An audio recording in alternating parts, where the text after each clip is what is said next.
Well, I trust you all know why I've brought you here. It's the big night, Halloween. And I don't know about you, but personally, I think that nothing sets the scene better than a horror story. And that's why I've gathered the 9 of you here tonight. I christen this the first annual meeting of the Creepypasta Society. So, who wants to go first? What's the matter? Shy? Alright, I'll choose.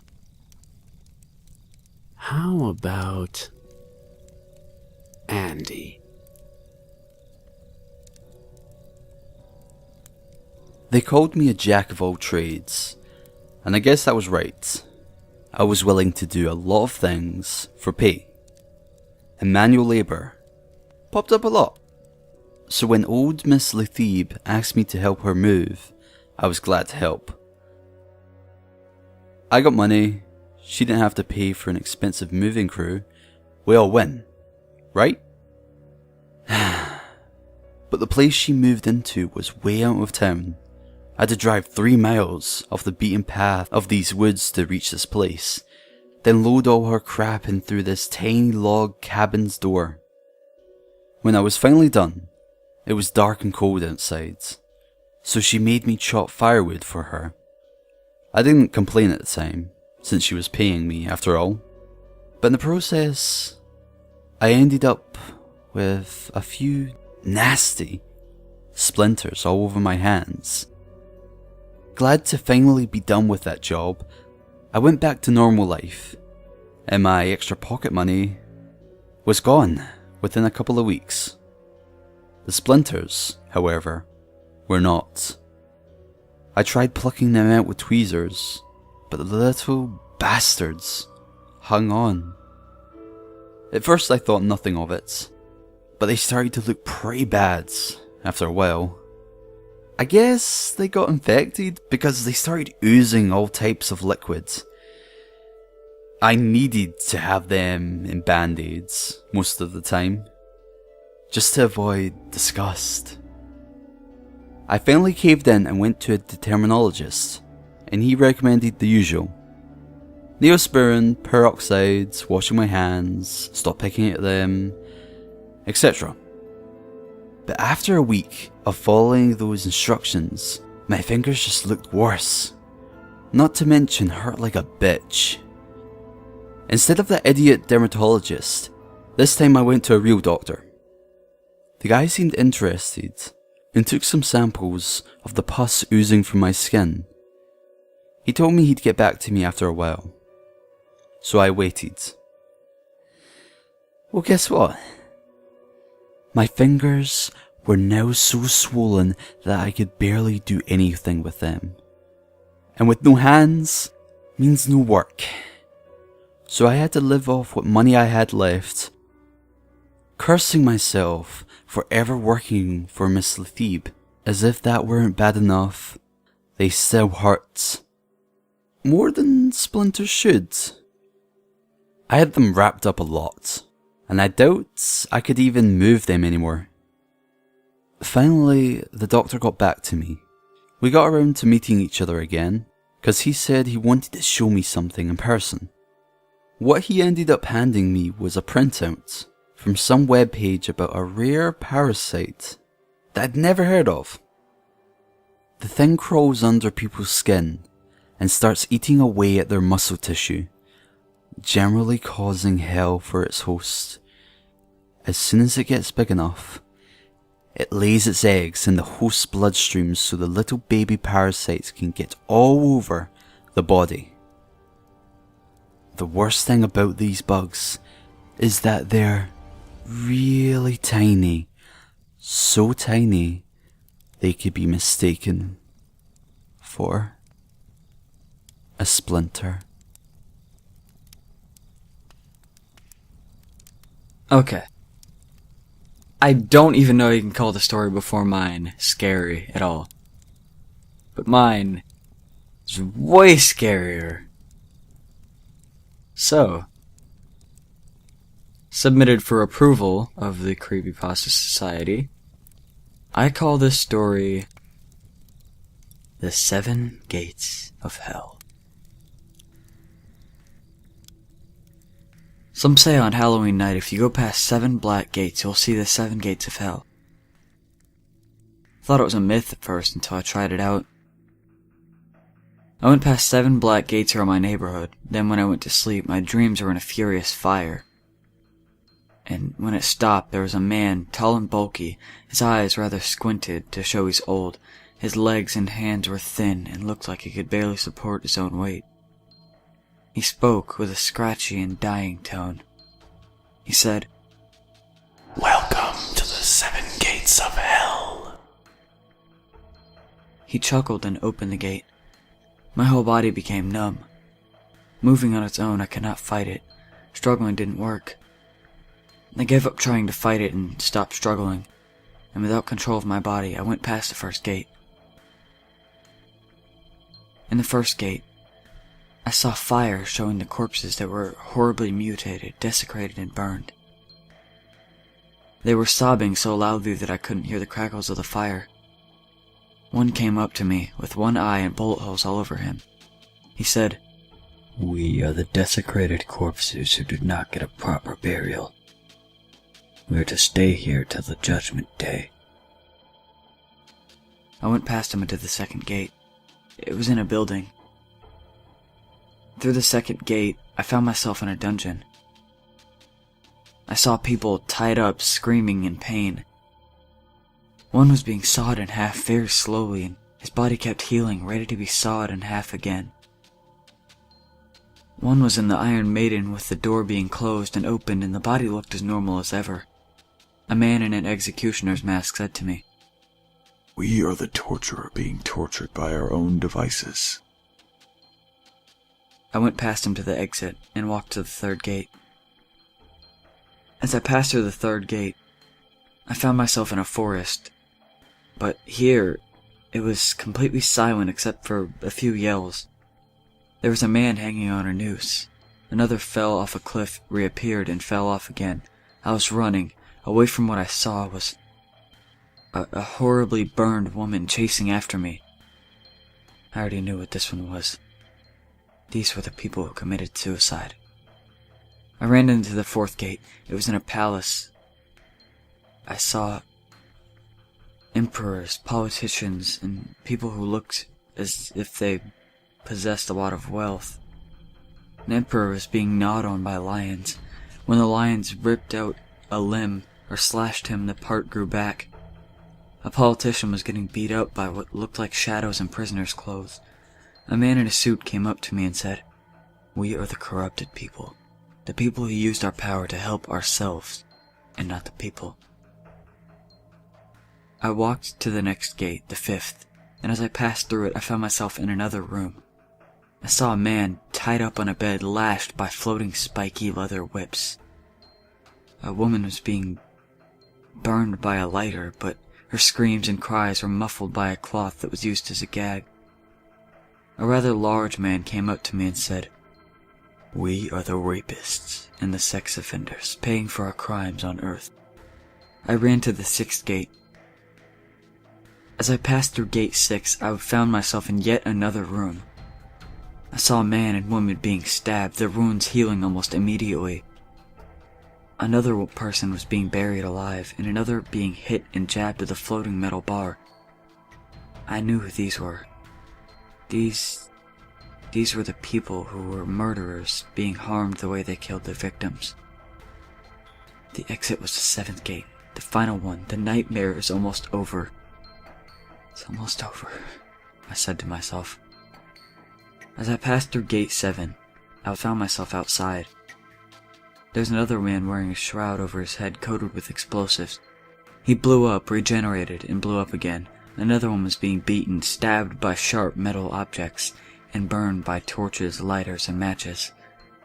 They were held by people who looked like shadows. One of them came to me and said, "They are the mass murderers, the terrorists, and suicide bombers. I am a shadow of one of his victims, beating him and taking revenge for killing us on Earth." I ran to the exit. When I woke up in the morning, I was horribly scared. The images of what I saw ran through my head. In fact, that was all I was thinking for the whole year. It became Halloween again. I didn't dare to go outside at night. I just went to bed. It took me a while to fall asleep, and when I did, I was in front of the first gate of hell again. There was a teenager just like me, staring at me, shocked to see me. My body then went numb. I could not control myself anymore. I said to him, "Welcome to the 7 gates of hell." I chuckled and opened the gate for him. After he went inside with an expression that looked like he was fighting something and struggling, I looked at myself on a goblet filled with what looked like blood. I saw the gatekeeper. I became the gatekeeper. I am the gatekeeper.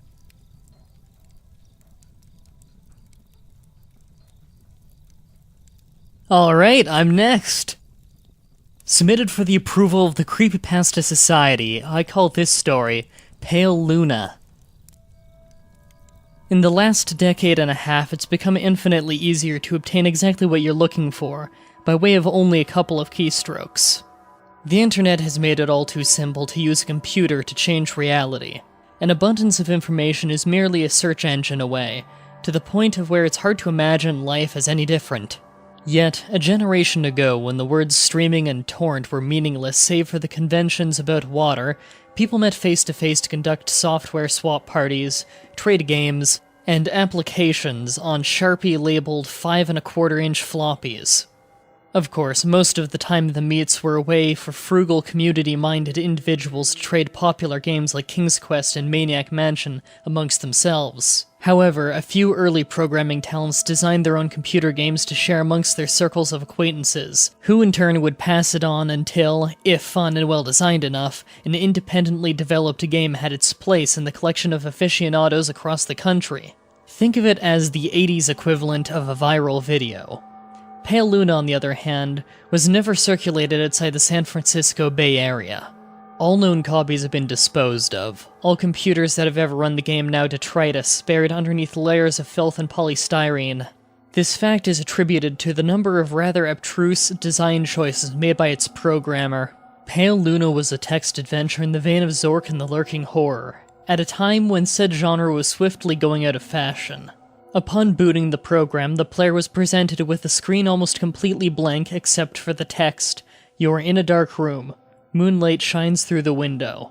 There is gold in the corner, along with a shovel and a rope. There is a door to the east. Command?" So began the game for that one writer for a long out-of-print fanzine described as enigmatic, nonsensical, and completely unplayable, as the only commands that the game would accept were pick up gold, pick up shovel, pick up rope, open door, and go east. The player was soon presented with the following. Reap your reward. Pale Luna smiles at you. You are in a forest. There are paths to the north, west, and east. Command? What quickly infuriated the few who've played the game was the confusing and buggy nature of the second screen onward. Only one of the directional decisions would be the correct one. For example, on this occasion, a command to go in a direction other than north would lead to the system freezing, requiring the operator to hard reboot the entire computer. Further, any subsequent screens seem to merely repeat the above text, with the difference being only the directions available. Worse still, the standard text adventure commands appeared to be useless. The only accepted non-movement related prompts were use gold, which caused the game to display the message, "Not here." Use shovel, which brought up, "Not now," and use rope, which prompted the text, "You've already used this." Most who played the game progressed a couple of screens into it before becoming fed up with the constant rebooting and tossing the disc in disgust, writing off the experience as a shoddy programmed farce. However, there's one thing about the world of computers that remains true, no matter the era. Some people who use them have way too much time on their hands. A young man by the name of Michael Nevins decided to see if there was more to Pale Luna than what met the eye. 5 hours and 33 screens worth of trial and error and unplugged computer cords later, he finally managed to make the game display different text. The text in this new area read, "Pale Luna smiles wide. There are no paths. Pale Luna smiles wide. The ground is soft. Pale Luna smiles wide. Here. Command?" It was another hour still before Nevin stumbled upon the proper combination of phrases to make the game progress any farther. Dig hole, drop gold, then fill hole. This caused the screen to display, "Congratulations.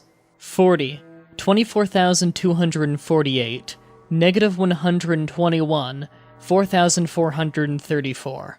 Upon which the game ceased to accept commands requiring the user to reboot one last time. After some deliberations, Nevins came to the conclusion that the numbers referred to the lines of latitude and longitude. The coordinates led to a point in the sprawling forest that dominated the nearby Layson Volcanic Park. As he possessed much more free time than sense, Nevins vowed to see Pale Luna through to its end. The next day, armed with a map, a compass, and a shovel, he navigated the park's trails, noting with amusement how each turn he made corresponded roughly to those he took in-game.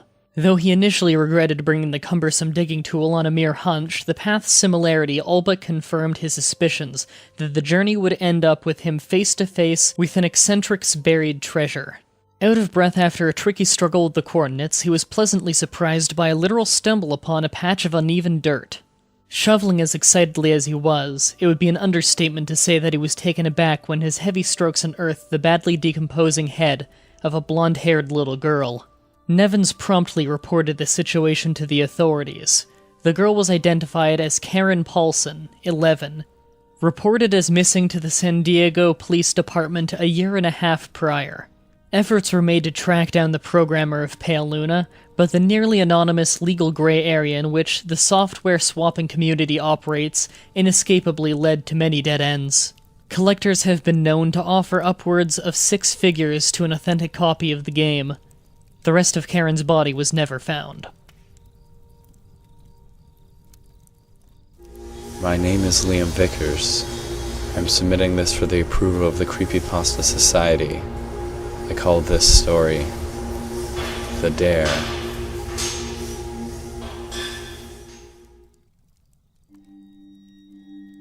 It was a dare for the record books. Anyone who took it was labeled critically insane by their friends and would have to be carried away to the loony bin. But if anyone was insane that day, it was Thomas Schwartz, known as Tommy to his friends. He not only volunteered to do it, but he was going to do it alone. Standing in the driveway of the Nevessarian house, he stood confident. His eyes shifted from window to door, seeking out weaknesses. If he was scared, he didn't show it. Ignoring the cheers of his accomplices, he advanced towards his opponent. The sounds of a lawnmower hitch arrived with the breeze, engulfing the children as they held their positions. The driveway found itself losing a war with the grass, and the boundary where they separated became unclear. Tommy didn't notice this. His mind was focused upon his goal and what lay ahead. Cicadas argued with each other, but all was lost on Thomas as the wood steps underneath his feet moaned with the effort from supporting him. With the doorbell non-functioning and no welcome mat to accommodate him, Tommy pried open the screen door, who also had some complaining to do, and reached for the brass knob. As his thumb began pushing down the lever, time held its breath in anticipation. His friends had long ceased their cheers and merely stood where it was safe, letting the sun extract sweat from their pores. Even the birds and the cicadas had paused in their conversation to study him. The door wailed as it allowed him entry, and again when the house had engulfed him. With the door in between his friends and him, The fear crept into his face. The path to being a schoolyard legend certainly isn't the easiest. Nothing had shambled into sight, clanking chains, though that didn't alleviate Thomas's fears. His goal resided on the second story, and the faster he made it there, the less likely he would end up being killed by horrors unknown. With every fiber of his being resisting him, Thomas advanced through the house. The echo of his footfall seemed to resonate throughout the entire house as they collided with the carpet which had cushioned the heads of the 3 families that lived there. Upon passing the foyer, white-sheeted figures assaulted his vision, making him leap. However, the furniture did not attack, perhaps not hungry for small children. As his heart safely descended from his throat, Thomas had reinforced his nerves and began walking again. The stairs curved at a sharp turn near the middle. A small groan issued from Thomas as nightmare scenarios played out in his mind. The fact that this particular staircase was used as a bowling alley for severed heads didn't exactly appeal to him either. No ghost could compare to the taunts and teases of his fellow colleagues, however, so the staircase was only a minor nuisance. With each step, Thomas's muscles tightened further, trying in vain to prevent the inevitable. His eyes forced his head to turn around the corner, his bowels bracing for release. Nothing came at him. Nothing upon nothing erupted from the hallway. The nothing disemboweled him and gouged his eyes out with extraordinary non-existence. Ignoring the ball of snakes squirming in his bowels, Thomas approached the far door on the right, the final destination. Tommy couldn't decide whether or not the doors in the hallway being closed were a blessing or a curse. Shifting horrors may lurk in the folds of the unknown, but since they didn't attack, he didn't bother himself with spooking himself. The goal was too close in sight to chicken out. Thomas stretched his hand out to the knob of the final room, and as he did so, the knob shrank from it. Yet the door yielded to him as he entered the room. The accursed painting was on the far wall, as if expecting him, beckoning him closer into itself, as it had done to so many others. The painting didn't seem like one that would devour the sanity of so many innocents. In fact, it seemed rather innocent itself. No pentagrams or monsters of any kind. The moon's one winking eye felt playful to Thomas, and the row of neat houses made him yearn for his own. No spade-clawed hand bore into his flesh, no clanking chains found their way into his soul. Thomas even forgot what was supposed to frighten him about the house. As he turned to go, he stole one final look back at the painting and smiled. He was ready to rejoin his friends outside. Thomas Schwartz was never found. The children that had urged him to do it waited with all of the patience they could muster as the light deepened to orange over the horizon. Eventually, each found their own paths to their houses and mothers, while Thomas's began to worry. None of them talked about what had occurred, not between themselves and not to the police when they interrogated them.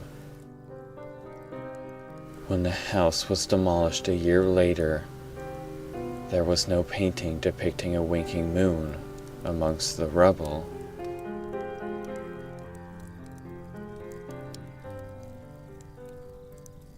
That was good. But these stories are all really short. How about some longer ones? Something longer, you say? I think I've got what you're looking for. Submitted for approval of the Creepypasta Society. I call the story, I Dare You. I promise you a happy ending. It started out innocent enough, a trio of 4th grade boys playing I Dare You. The dares, like they always do, began with little things. For example, chugging a water bottle. It easily progressed to physical tests such as run to that mailbox and back or climb that tree. There were also those nasty little boy dares, the majority eating the bugs and the like. The boys' names were Jacob, Adam, and Derek. Let me tell you a bit about them before we progress with the story. Jacob Hill was the only child of his family, one of the richest in the state. His parents were always too busy for him and were almost never home. He used to have a golden retriever named Willie. The previous year, however, Willie got very sick and had to be put down. Jacob had to do the job himself. Adam Juarez rarely saw his parents too. He was born in the U.S., but his parents were Mexican immigrants, and they as a family often faced racial discrimination. He was also poor. His father worked 2 jobs. And his mother, well, she managed to get some extra money here and there. Odd job, she said. In truth, she was a prostitute. And Adam knew. But his father never found out. His father was also a problem. Back in Mexico, he was involved with the drug cartel. On top of that, the only times he saw his father, the man was either drunk or asleep. Like Jacob, he never really knew his parents. Derek Green was an odd one. At times, he was an Einstein, and at others, he was downright stupid. He was adopted and was often bullied for having gay parents. One of his fathers was jailed for DUI and possession of meth. His other father was a severe alcoholic, and physically and sexually abusive. Derek lived by the woods, and he was a quiet boy, so nobody knew about the abuse. These boys all had it hard, but their hardships solidified their friendships between them. Now let's return to the story. Although Derek lived by the woods, he was absolutely terrified of them, as were the other boys. Finally, Jacob made one of the boldest of dares. He dared Derek to go into the forest for 10 minutes. Hesitantly, he did so. Patches of light shone through the interlocked web of branches and leaves formed by the trees, but for the most part, it was dark and moist. Derek encountered many types of fungi and plants, and he was jumpy at everything, from the sounds of his own footsteps to small squirrels. After what he thought was 10 minutes, he started to return. It only took him half a minute to realize he was lost. Being the quiet boy he was, his shouting voice would be a talking voice for most of us. His legs now tired, he sat down and rested. He was quickly off to sleep. It had now been at least 25 minutes, and Derek still hadn't returned. The forest scared the wits out of Adam and Jacob, but they decided one of them would have to go after him. They settled on rock, paper, scissors, best 2 out of 3. Jacob lost and had to go alone. Jacob hadn't ever been as near the woods as Derek had, making it that much more frightening for him. He hollered Derek's name again and again, but it was no use. You see, Derek was a heavy sleeper. You could blow a train whistle in his ear and he wouldn't so much as move. Jacob continued to wander through the forest, climbing over fallen trees and trudging through muddy ground. It was exhausting. It had been 2 hours since Jacob had gone to look for Derek. Adam was bored and scared for his friends. After a brief moment of consideration, he went against his best judgment and entered the forest to go look for his friends. He searched around for maybe 20 minutes and couldn't find either of them. Derek woke to the feeling of liquid on his hands. As he opened his eyes, he noticed it had gotten darker. Not considerably so, but it was noticeable. He looked down and saw water. A few drops. It was starting to sprinkle. Derek dried off his hands on his hoodie and stood up. He dusted the soil off the backside of his pants and looked up, immediately making eye contact with a wolf. Wolf is the simplest term I can use to describe this creature. It was a It was a very, very big wolf. Not just to him, but in general. Big enough to swallow that boy whole easily. Just to give you an idea. Jacob had come to a small clearing and was just about ready to give up. He looked around and, to his surprise, he saw an arm. The body it belonged to was hidden from view by a tree, but the gray hoodie looked like Derek's. Jacob jogged over there to greet him. Derek was standing up against the tree, paralyzed by fear. Jacob looked at him perplexed, trying to figure out what was wrong. He followed Derek's line of sight and saw the wolf. He froze, then turned and bolted in the opposite direction. It didn't follow, it continued watching Derek. Jacob ran through the forest, ducking under branches and maneuvering around obstacles. It was exactly 17 seconds of sprinting when a second wolf jumped from underneath the large bushes and broke Jacob's back. Only a quiet squeak came from the boy as he fell to the ground and died. The wolf took a hold of Jacob's body with its teeth and dragged it back under the bushes. I'm sorry to say, Adam's search so far hadn't been particularly interesting. He kept believing he heard noises, and noises he did hear, but there were nothing out of the ordinary. He did, for a moment, get caught in a bramble, but was soon out.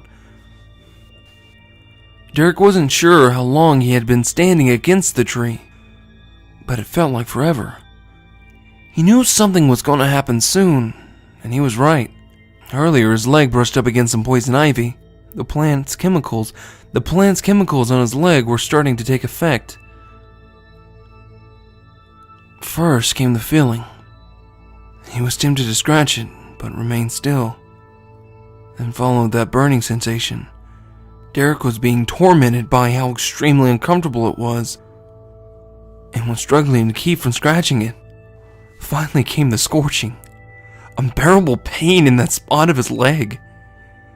He felt as though he was about to scream, and making matters worse, the wolf's eyes were staring at him with such intensity that his legs were starting to weaken. He finally gave in and reached down and scratched the hell out of his leg. Sweet relief was soon met by the inside of the wolf. Derek had looked up, had no time to react to the wolf's mouth as it closed around him and bit him in two. His pelvic bone cracking under the tremendous pressure of the wolf's jaws. Adam stumbled upon the clearing Jacob had found earlier, only to find a shocking image. Derek's body being devoured by the massive wolf. He backed away slowly and started to run the other way like Jacob had. He skid to a halt at the side of the other wolf, his face dripping with the crimson blood of his friend. Adam ran in another direction but was followed by one wolf at first, then two, then three, and then a fourth. He was sprinting for his life, doing whatever he could to stop or at least slow the wolf's pursuit. He was sprinting for his life, doing whatever he could do to stop or at least slow down the wolf's pursuit. The ground started to get a little higher as he progressed through the forest, and he looked back to see how far ahead he was. Not the smartest move. He tripped on a large root and fell down the steep side of the hill, his body bruising as he tumbled down. He finally came to a stop, out of breath and in pain, his heart pounding like a drum in his chest, lying on the ground and staring at the underside of the forest canopy. He looked up and around and noticed the wolves surrounding him. They were closing in, and he had absolutely nowhere to go. Nonetheless, he tried to get up, but was immediately forced back down by the paws of one of the wolves. The force wasn't enough to break anything, but he was winded again. All the wolves rushed in to tear at his body. His arm was torn from the socket of his left shoulder, blood spilling out as he screamed at the top of his lungs, his screams for mercy, but there was none. His left leg was gone in one bite. The immense pain surged through his body as the wolves ate him alive. His right leg was taken in another bite, along with a sizable portion of his hip bone, until he finally died, His little boy's shrieks pierced through the forest.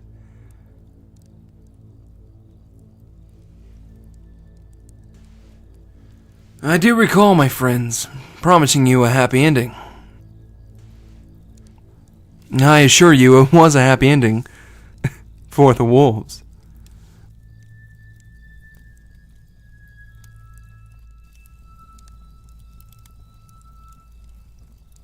I'm Mary Cheshire. Submitted for the approval of the Creepypasta Society, I call this story The Red Light in the Warehouse. Toby was born a liar. When his parents got divorced, he told everyone that he lived with his dad on weekends at a llama farm, and that he had a water slide that went from his bedroom window to a pool. We were gullible 10-year-olds. But even then, we all decided that Toby was full of shit. But Toby stuck by his story, and none of us were ever invited to his dad's house, so we could never call him out on it. It was almost admirable, in a way, that type of devotion to lying. So even though I admired Toby in a weird way, I also never trusted a single word he said. Not as kids on the playground, and not in the few times we'd spoken in the last 15 years. Toby was always fun to hang out with, but there was always this distance between us. I've known him for a long time now, but I've never felt like I've really known him. Toby was an actor, and the world was his stage, or however that expression goes. So when Toby called me out of the blue a few weeks ago and wanted to talk about the red light in the warehouse, I figured it was all part of Toby's theater of life. I hadn't thought about the red light in the warehouse in years. It was just something stupid from our past. Something that was a big deal as kids. But as adults, you just shake your head and chuckle. I now know how wrong I was. Toby suggested we meet for drinks back in our hometown, even though neither of us had been back there in years. He said it was important, so I drove the 3 hours to our old stomping grounds. We sat across from each other in a small booth at a rundown bar, and right off the bat, I thought Toby looked different. Not just older, but weathered. Nervous, but not the stuttering or sweating type of nervous. Toby looked like a man that thought he was being followed. I almost smiled. Toby's performances were still top-notch, I thought. My old friend immediately cut to the chase. He said he was convinced that thing that lived in the abandoned warehouse with the red light had finally found him. 20 years after Toby had disturbed it, it was back.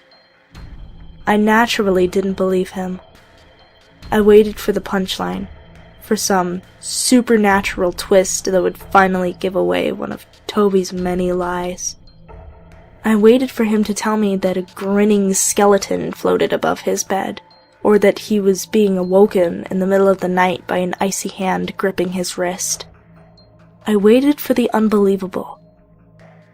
But Toby's reasoning was much more believable. He looked at me dead in the eyes, and without wavering, he said, "My nightmares are bathed in red." I'm getting ahead of myself. Let me back up and give you a little backstory. Growing up, Toby and I were fascinated by the abandoned warehouse on Jackson Avenue. The structure was a cutlery factory back in the 1950s, but that had long since closed by the time we were in elementary school. The property hadn't been used in decades, and the old factory was slowly crumbling away. The bricks were decaying, and the fire escape ladder iron was rusted brown, and most of the windows were smashed. The old place was guarded by an 8-foot-tall chain-link fence with barbed wire on top, which gave the building a rather forbidden aura. But what was exceptionally odd to us kids was the red light that burned in the stairwell on the 3rd floor. It didn't seem to have any business being there, but it shone every night through the empty window frame like a watchful red eye. Just a lonely light bulb that never seemed to die. The 16 other windows on the north side of the warehouse were blacked out, but every night the 3rd floor stairwell was doused in crimson. Explaining it now sounds rather mundane. It was the most ordinary of things, really. Just a red light bulb that burned in the stairwell of an abandoned warehouse. Like I said, ordinary. But we were kids, where even the most ordinary things could be fantastic. So we made it fantastic. To some, it was a secret vampire lair. To others, it was a murder factory for kids with too many detentions. Occult meetings, werewolf breeding, the evil spirit of a janitor that had slit his own throat. Imagine a yarn about the stairwell with the red light, and some kid in our town probably spun it around a campfire. Everyone believed something different, but there was one thing that all of us agreed on. No one would ever go into the abandoned warehouse, not unless they had a death wish. Toby apparently had a death wish. So did his brother. We were 12 years old when Toby announced to everyone that he was moving to Oregon with his mom and brother, Jake. Toby said that Jake had recently explored the warehouse in the middle of the night, and it had messed him up real good. They were taking him to a special clinic across the country, and they had to live there. He's pretty disturbed, Toby said. Jake saw something in there, but he won't tell us what he saw. He just kind of shakes. He's always looking around the room like something is following him. As usual, I thought Toby was full of shit. I didn't believe he was leaving for Oregon, and I certainly didn't believe his 8-year-old brother had gone haunted warehouse exploring. But Toby kept on insisting, and none of our friends believed him. Not about Jake, and not about moving. Even the night before Toby claimed he was leaving, I still didn't believe him. "I'll prove it to you," Toby told me. "Meet me outside the warehouse at midnight." So I did. I snuck out through my window and crisscrossed through yards until I arrived at the decrepit warehouse. The red light in the 3rd floor stairwell glowed menacingly. I waited alone, and I studied the cursed building. Something moved 3 windows down from the stairwell. Something dark. It barely flickered in my vision, but it was there. I backed up, wondering if it was Toby playing a trick on me. Or maybe it was someone else. Or something else. "Hey man," Toby's voice cut through the silence of the night, and he rounded the corner of Jackson Avenue. I swallowed hard, and Toby jogged up to me. "This is my last night," Toby said. "This is my last chance to check out the warehouse. Maybe I can figure out why my brother is so messed up." I pleaded with Toby not to go in there. We all knew the stories. There was something terrible in that warehouse. Something people weren't meant to see. I told him I thought I saw something moving in there a little bit ago, and Toby just shrugged. "I won't get another chance," Toby said. "I'm leaving tomorrow." And with that, Toby wiggled underneath a small gap between the chain-link fence and the hard ground, and he slowly crept towards the warehouse. I put both hands on the fence, about to plead with him once again, but no words came. I actually smirked. This is Toby's grand finale, I remember thinking. His brother isn't sick, but his family probably is moving. And Toby just wants to give us something to remember him by. If Jake was really screwed up, there's no way Toby would walk into the same certain horror and doom. He's playing us. Again. An expression popped into my head. Something my dad would say about some yahoo at work who always took his jokes too far. A showman until the very end, I whispered to myself. I watched that magnificent liar crawl into a broken first-floor window.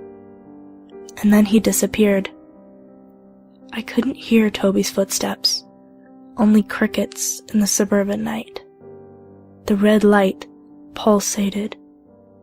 After a few minutes, I saw a figure appear in the first-floor stairwell. It could have been Toby. It could have been something else. Moments later, a dark figure emerged in the second-floor stairwell, and then vanished. Seconds seemed like minutes. Even though it was Toby's greatest performance, he still shouldn't have been in there. What he was doing was suicide. Every kid in town would agree. The red light throbbed, and I waited for Toby to appear in the third-floor stairwell. Worst-case scenarios flooded my mind. I saw a cloaked madman clutching a blade, or a disheveled woman in a white dress with pale skin. I saw blood spurting out of the empty window like a red mist, only to vanish into the air. I shook off my morbid fantasies, and then I saw Toby in the empty window frame. I was positive it was him. He was wearing the hoodie with Force Football printed on the back. I waited for him to turn and give me the thumbs up, or maybe make a goofy face. But he just stood in the third-floor stairwell with his back to me, staring at something unseen. He was bathed in red. I wanted to yell out to him, but I couldn't. I just whispered Toby's name as loud as I could to get his attention, but either he didn't hear me, or he was unable to turn. The pop of a light bulb made me jump, and I heard shards of glass sprinkle the ground from inside the brick-and-mortar monster in front of me. The red light in the stairwell extinguished.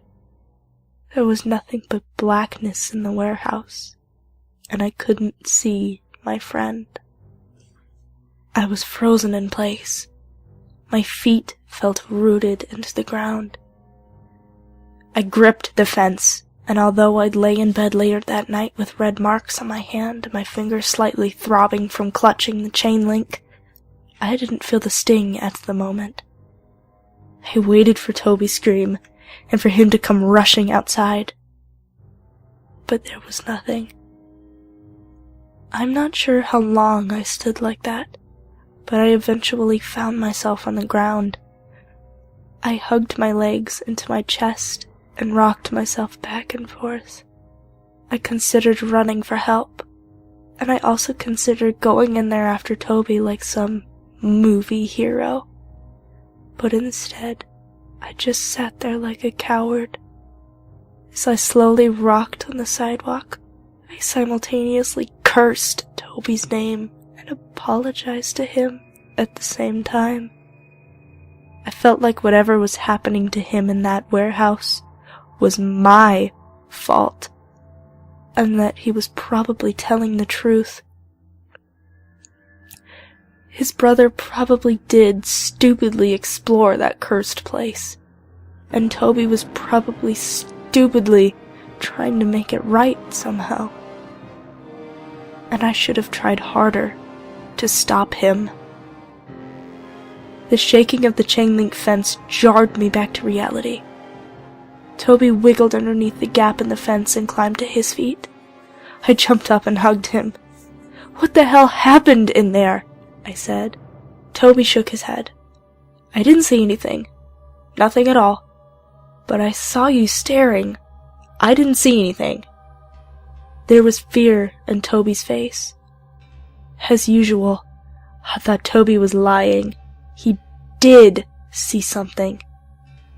We walked home in silence, and Toby moved away the next day. I'm not sure when the red light was replaced, because I was too scared to walk by the old warehouse for weeks.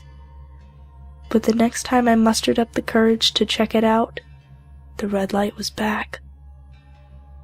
I'm not sure who replaced it. I saw Toby sporadically throughout high school. He'd visit his dad a few times a year, and sometimes Toby would call me. Sometimes he wouldn't. But we never talked about the red light in the warehouse. Not once. Toby mainly told lies about his new life.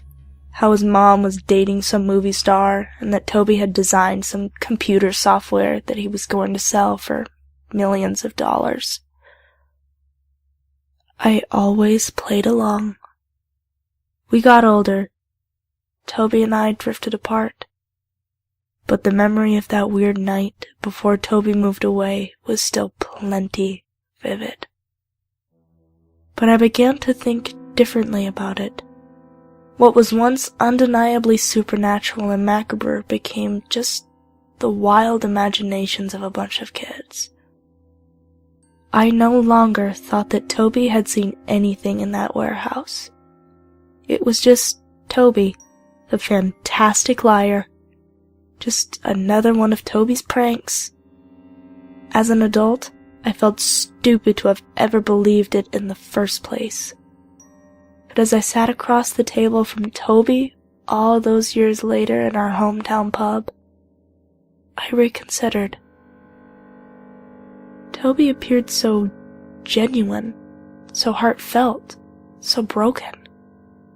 I couldn't help but take him seriously. "How can I help?" I asked him. "Is there anything that I can do?" Toby shook his head. "There's nothing anybody can do. I guess I just wanted to talk about it, that's all." "Please, just tell me.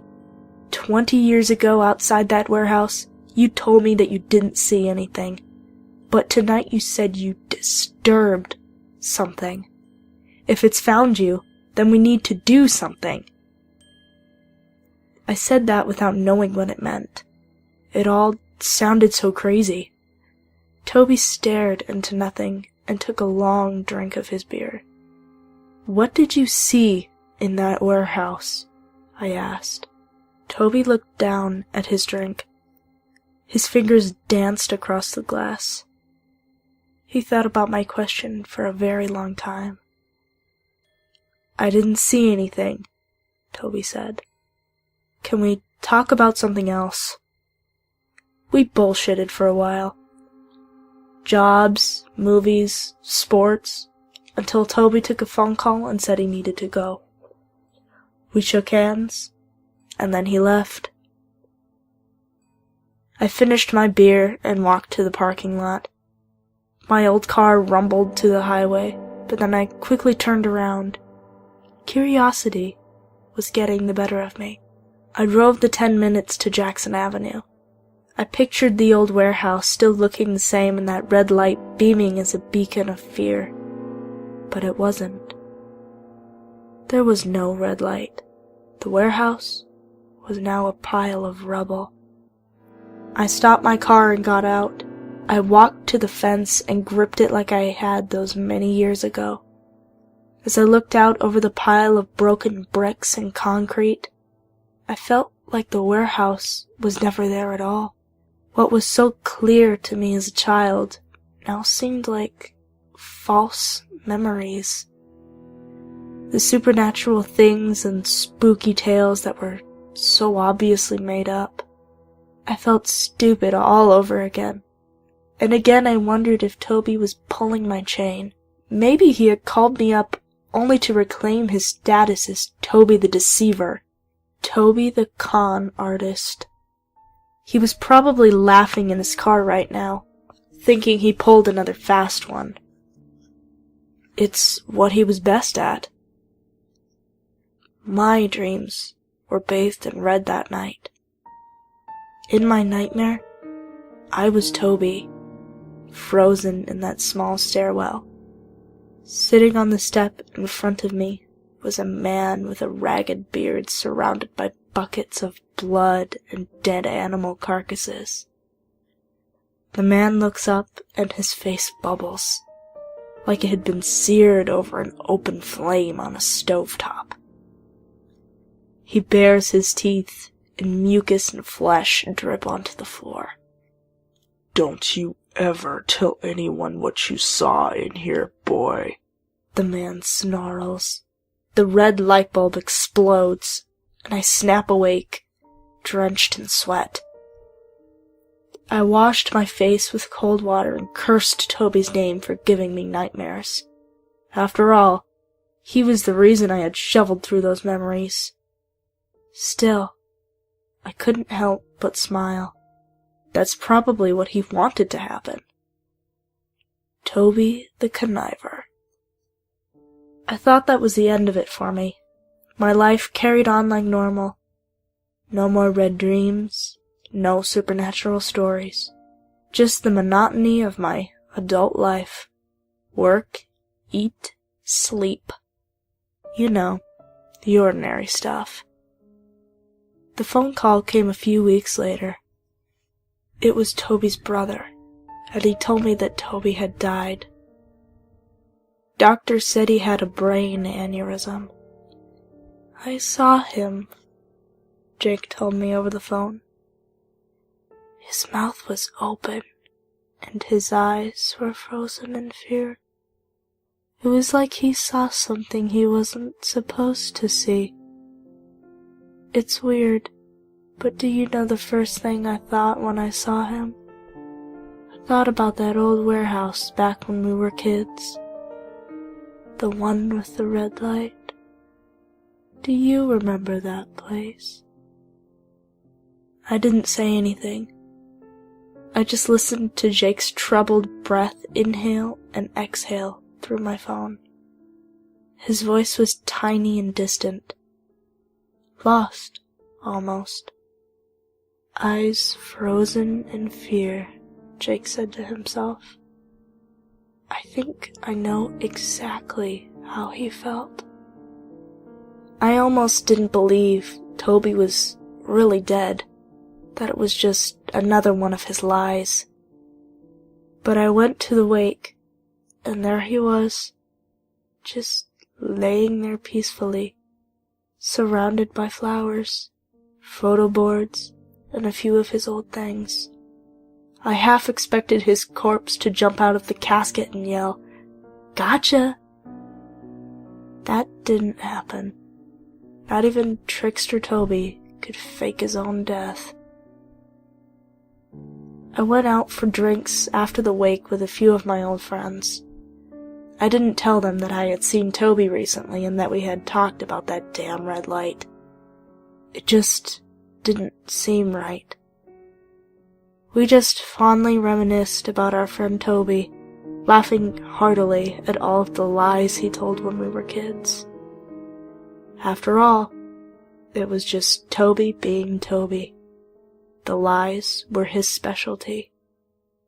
I lay in bed awake for a long time that night, just thinking about my friend and all of the stories he told that weren't true. Still, I wished he'd told me the truth about the red light in the warehouse. Maybe I could have helped him. But I don't think he'd have wanted that. That would have ruined the illusion. It would have ruined the wonder. And then I began to wonder some more. Maybe Toby did have the water slide that every kid dreamed of. Maybe Toby did sell software for millions of dollars.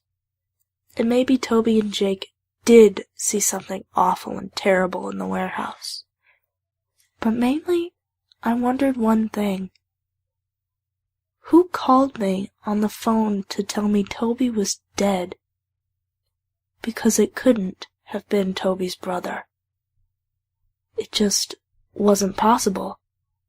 Toby had told me a long time ago that Jake had died right after they moved to that special clinic in Oregon. I thought about that tiny, distant voice I'd heard over the phone.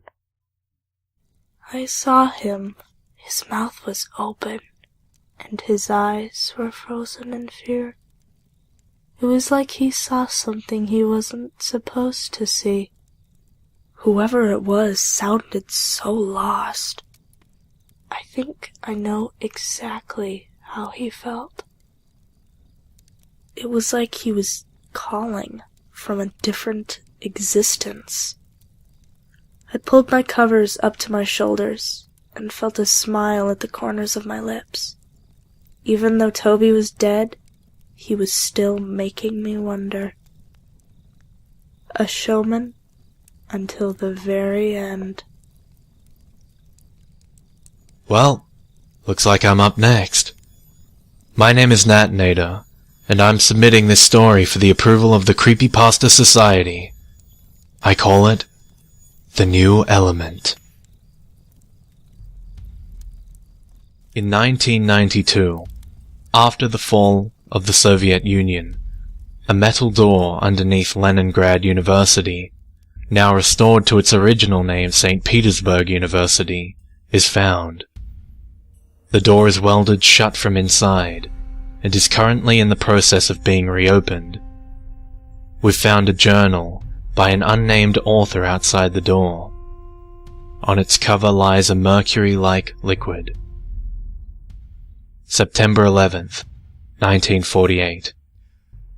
Today at 1832 hours, we have uncovered a piece of asteroid from Krasnoyarsk Krai, Russia, at altitude 60.884 north, 101.890 east, at the site of the original Tunguska event on June 30th, 1908. The asteroid piece is measured to have a volume of 0.0349 meters cubed and a mass of 478.21 kilograms.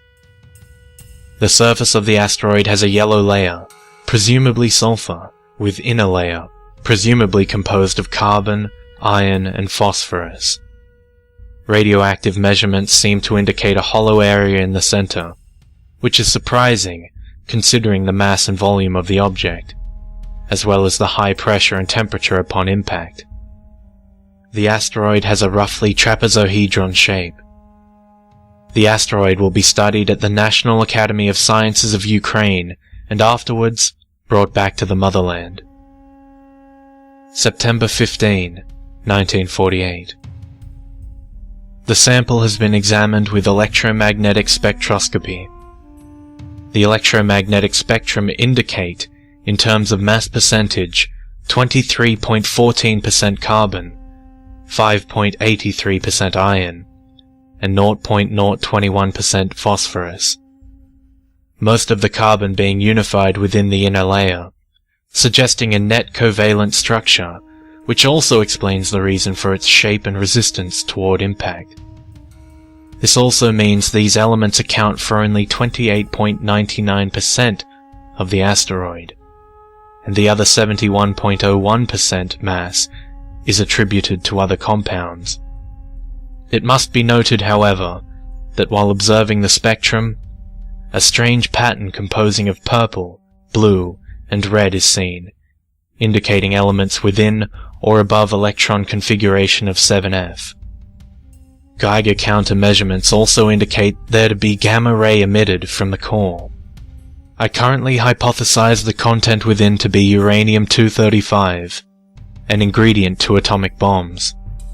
However, further investigation is needed, and head director, Dr. Sergei Pavlochenko, has approved the transportation of the sample to Leningrad University for further studies.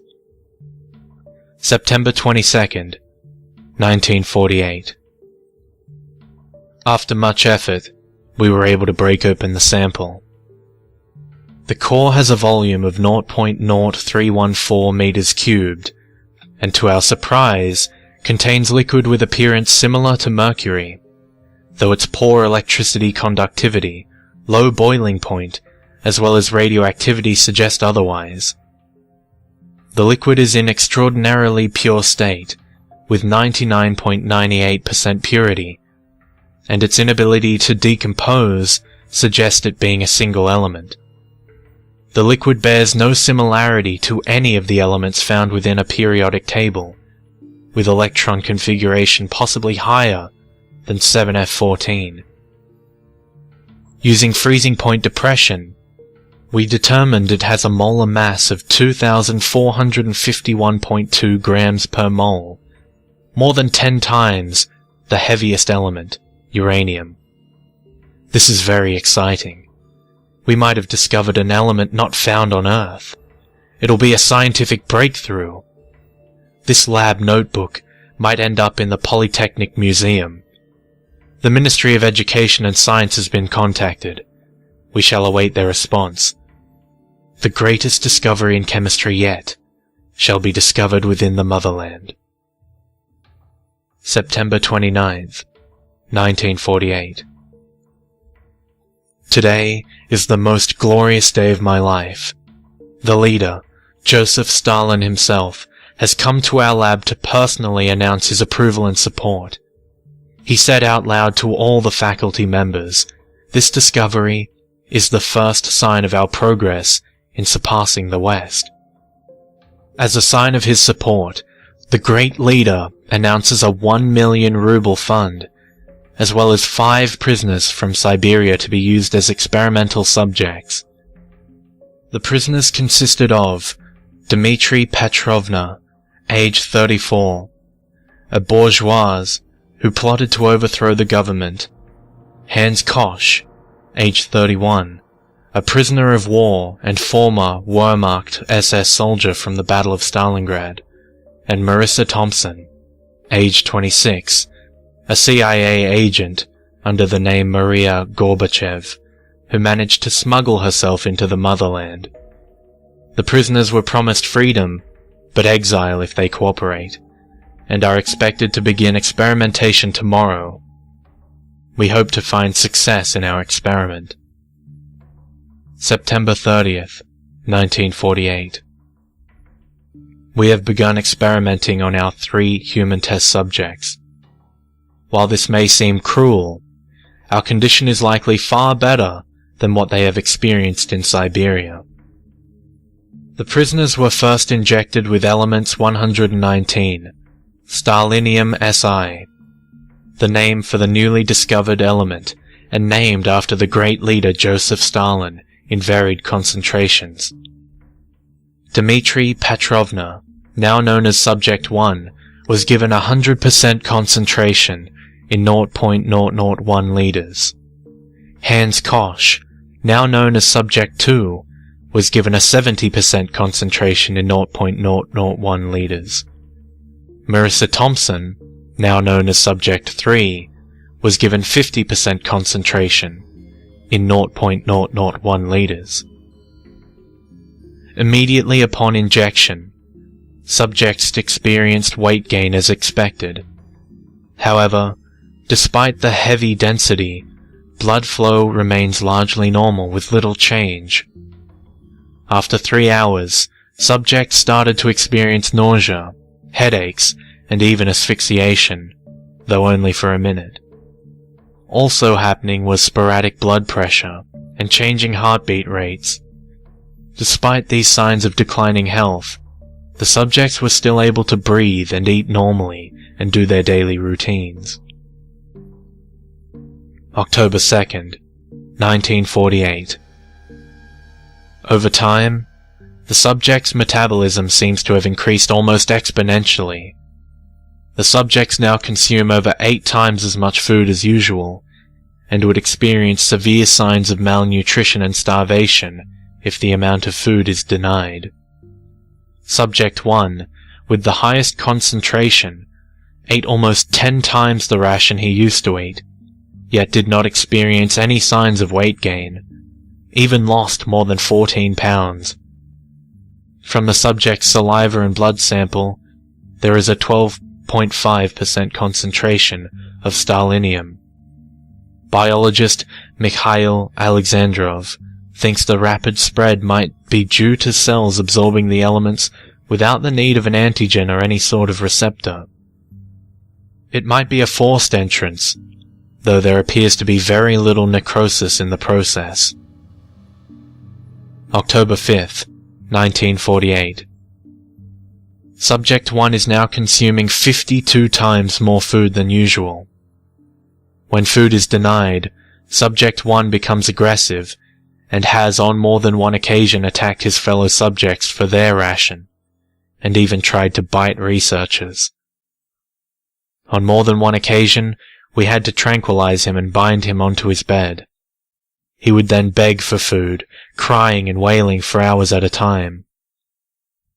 After 4 to 5 hours, he would regain his aggression, sometimes even ripping off his binding ropes. Only when given food does he stop his aggression and return to normal for a period of time. Subject 1 has lost even more weight, now only 85 pounds. His face has grown ghastly pale, and his stellinium concentration has increased to 87.8%, 75.3% higher than his last recorded concentration. Subject 2 and 3 have a concentration of 63.6% and 49.2% respectively. October 8th, 1948. Subject 1 has died of malnutrition and starvation. Before he died, he was begging for food, despite having just ate his large ration. When food was denied to him, he tried to attack, trying to swing his arms to hit the handler, yet was too weak to do it. All he did was stare coldly into the handler. The handler immediately quitted her job, but no matter, she'll be sent to Siberia immediately. We cannot afford losing our discovery to the West.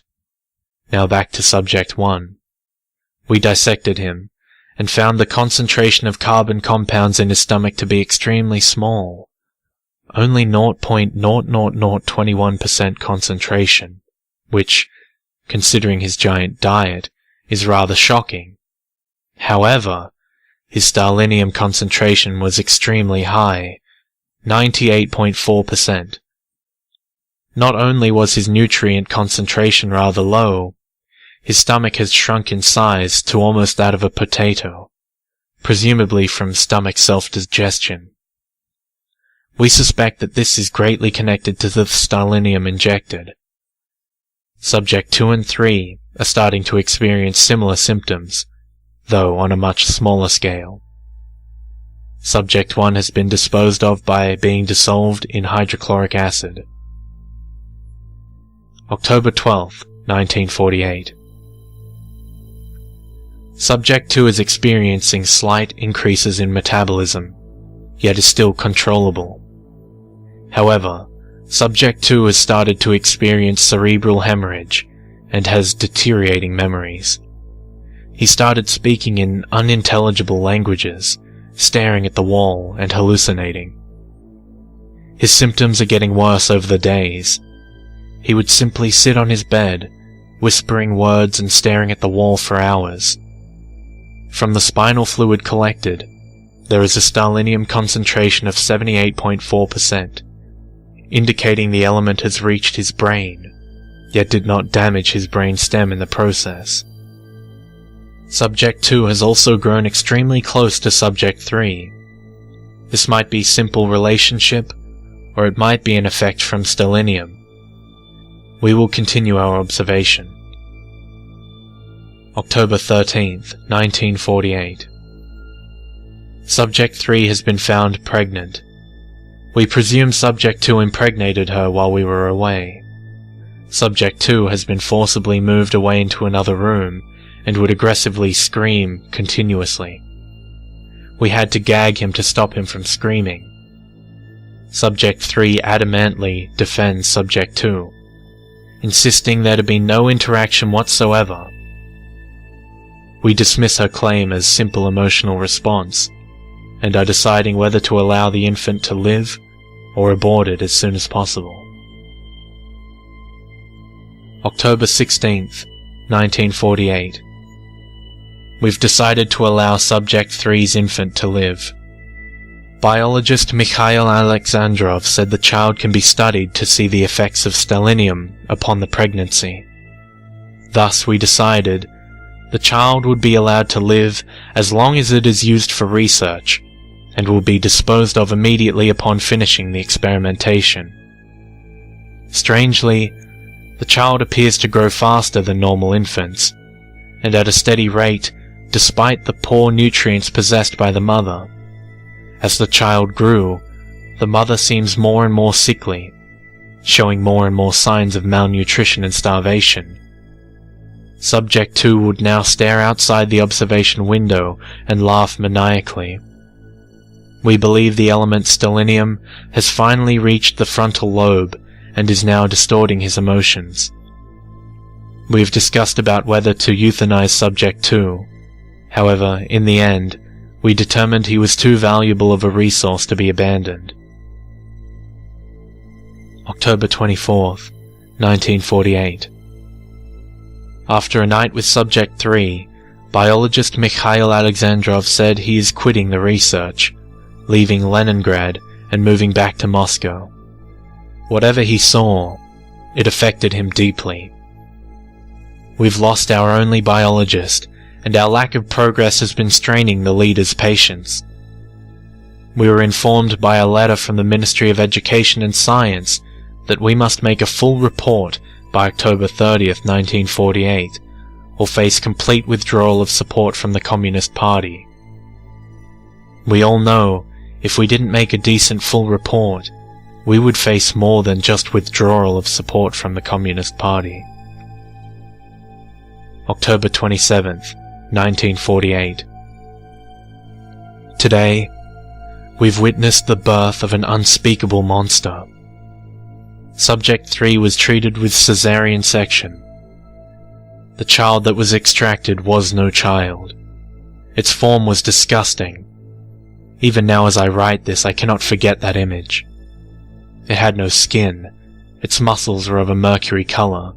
Bones are extruding out of its limbs, specifically through its posterior deltoid, teres major, and median palatine suture. It was bleeding, not with red human blood, but a mercury-like liquid. The child was born unconscious and lived for less than 1 minute before dying. 5 nurses fainted. Dr. Gregory Babushka vomited upon the floor and immediately left the room. The child's body is placed in formaldehyde. Its mercury blood is extracted and will be studied upon. For now, I am simply hoping to avoid that monstrous abomination and forget its existence. October 28th, 1948.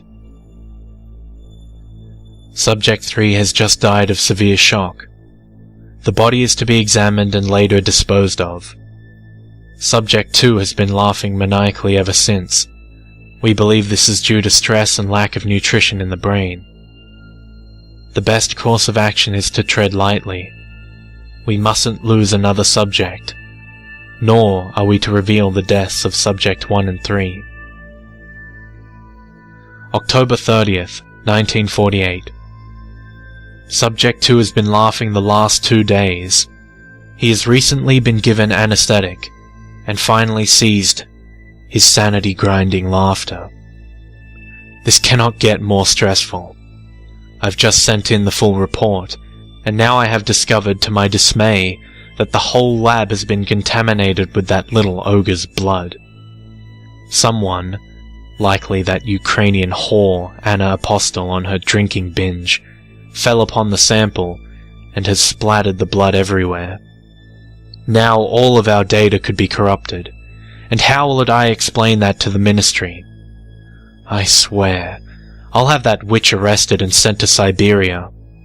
I'll see to it that that happens.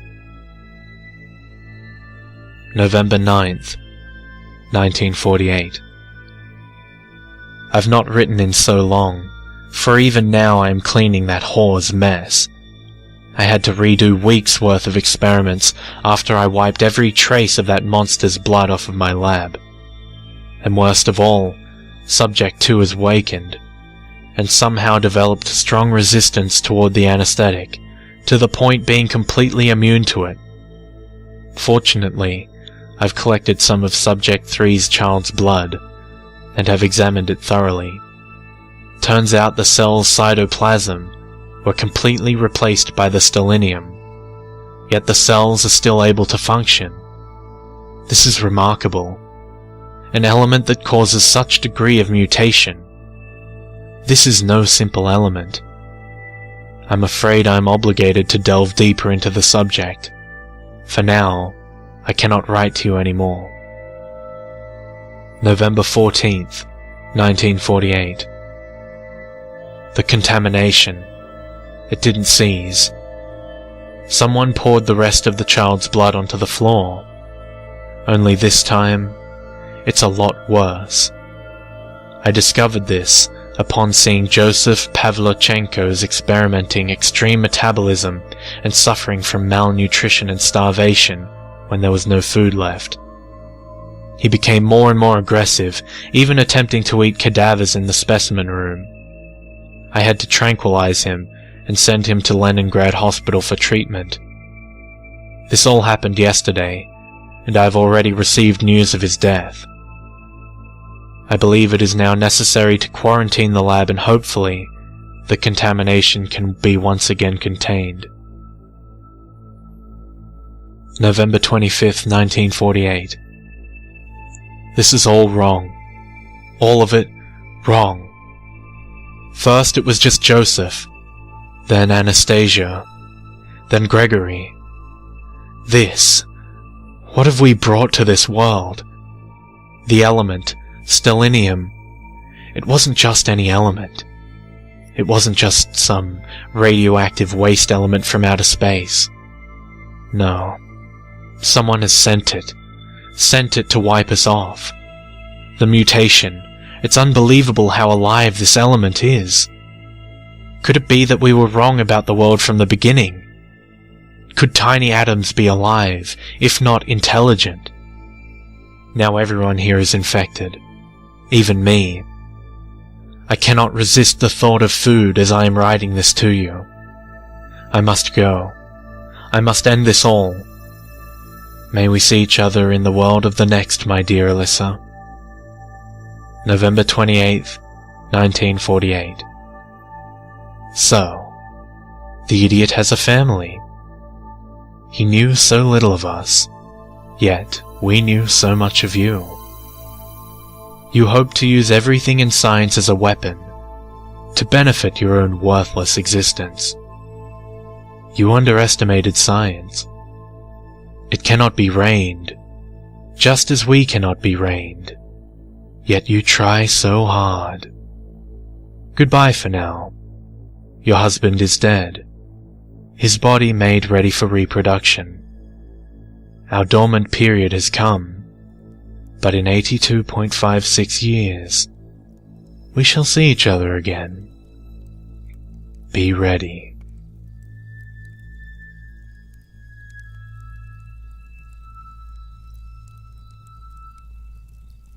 Submitted for the approval of the Creepypasta Society, I call this story The Tale of the Chezu. In order to try and make sense of the events that transpired this month, I want to write all of this down once and for all, instead of just letting it loop constantly in my mind. Someone once said that writing is part of letting something go. I desperately want to let these events leave my memory, so I guess I'll start from the beginning. It'll help take my mind off of what's coming. My name is Bruce Cagney. I'm 27 years old. I found work at a botanical research center a year ago, after getting my master's degree in biology. Graduate school was tough, much tougher than I had anticipated, but by the end, I had a degree that would allow me to study the properties of plants, which had always been a sort of hobby of mine. I have books full of pressed flowers and a modest garden of my own, so it's safe to say I chose a line of work appropriate to my passion. I even keep a few hungry little Venus flytraps in my house. It's an old place, but renovated. But I'd rather have that than a dingy apartment where I have to keep paying rent. However, I do have to pay utilities, which is where my job at the research center came in. Safe to say, given what you'll soon find out, I don't work there now. My particular research center for botanical studies was never what you'd call a controversial business venture. At least, I didn't have any inkling of that before I started, or even until my friend Steven started telling me what was happening behind the scenes. Before that went south, I was just there to do, well, measurements. I would analyze the plants that we grew in the greenhouse areas with a few other lab workers, taking notes that would all be filed in a computer at the end of the day. These measurements sometimes involved collecting samples that were necessary for what I thought were entirely benign experiments in curing disease. Apparently, though, I wasn't given access to the full range of specimens that were actually maintained by the facility. At noon, and at workday's close, I would visit the break room to see who was around to chat. At the end of most of my work days, I would usually see Steven, who had been moved to night shift. Steven was a fairly normal guy. Quite the teetotaler, with a wife and newborn on his shoulders. He made it clear to me that he was a devout Roman Catholic just the third time that we spoke, and went on and on unasked about how modern society has lost sight of the universal church. Since I've never been a very religious guy, I just never brought up the topic. But I would have preferred that he had waxed on about God rather than what he decided to share with me. It would have at least spared me the trouble. When Steven worked night shift, it was normally a pretty lonely job. He would go through the process of temporarily disabling the sprinkler systems around each specimen before taking the same kind of measurements that I do, but at a different section of the facilities. On one particular night, he had been getting ready to pack up when he had noticed someone completely unfamiliar walk through the sliding doors into his section. She was an attractive woman, he had said, a blonde with ringlets and large bangs. However, something was off about her. Her eyes. Steven shared with me that, during his anatomy college courses when he had first intended to be a doctor, his professor had lectured his class over an atypical condition called heterochromia, a condition where the irises don't match for one reason or another. This came to his mind over the course of his strange conversation with the woman because her left eye was blue and looked completely normal. For unknown reasons, however, her right eye was a red, bloodshot, irritated tint. Despite this deformity, temporary or permanent as it might have been, her face was heart-shaped. Her lips were soft and inviting. She seemed to be flirting, passing through, wearing the same kind of lab coat we slip on in our daily routine. Steven had stopped her and asked her if she was lost. He didn't think anyone else was supposed to be on the job that night. He was right. "Oh, me?" she had asked, laughing softly. "I'm just passing through to Lab 43. You know, the experimental treatment lab. This is quite the shortcut after all. I just found out about it the other day. Saves me quite the bit of trouble." Steven had said she had been right about 43, and passing through his station was a much quicker route than taking the longer trip around the entire building. But he had never dealt with anyone brazen enough to enter another lab like this before.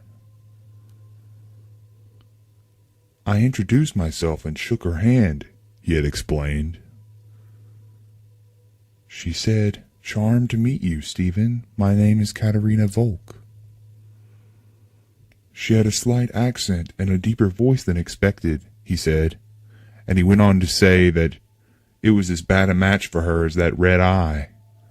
She brought up the topic of religion. Apparently, she's also a devout Catholic, something the two of them shared in common. On many of her subsequent visits, the two would have a brief talk that usually had something to do with their shared interest in religion. But that was short-lived. Stephen didn't feel impolite enough to remark about her eye, despite telling me it stuck out like a sore thumb.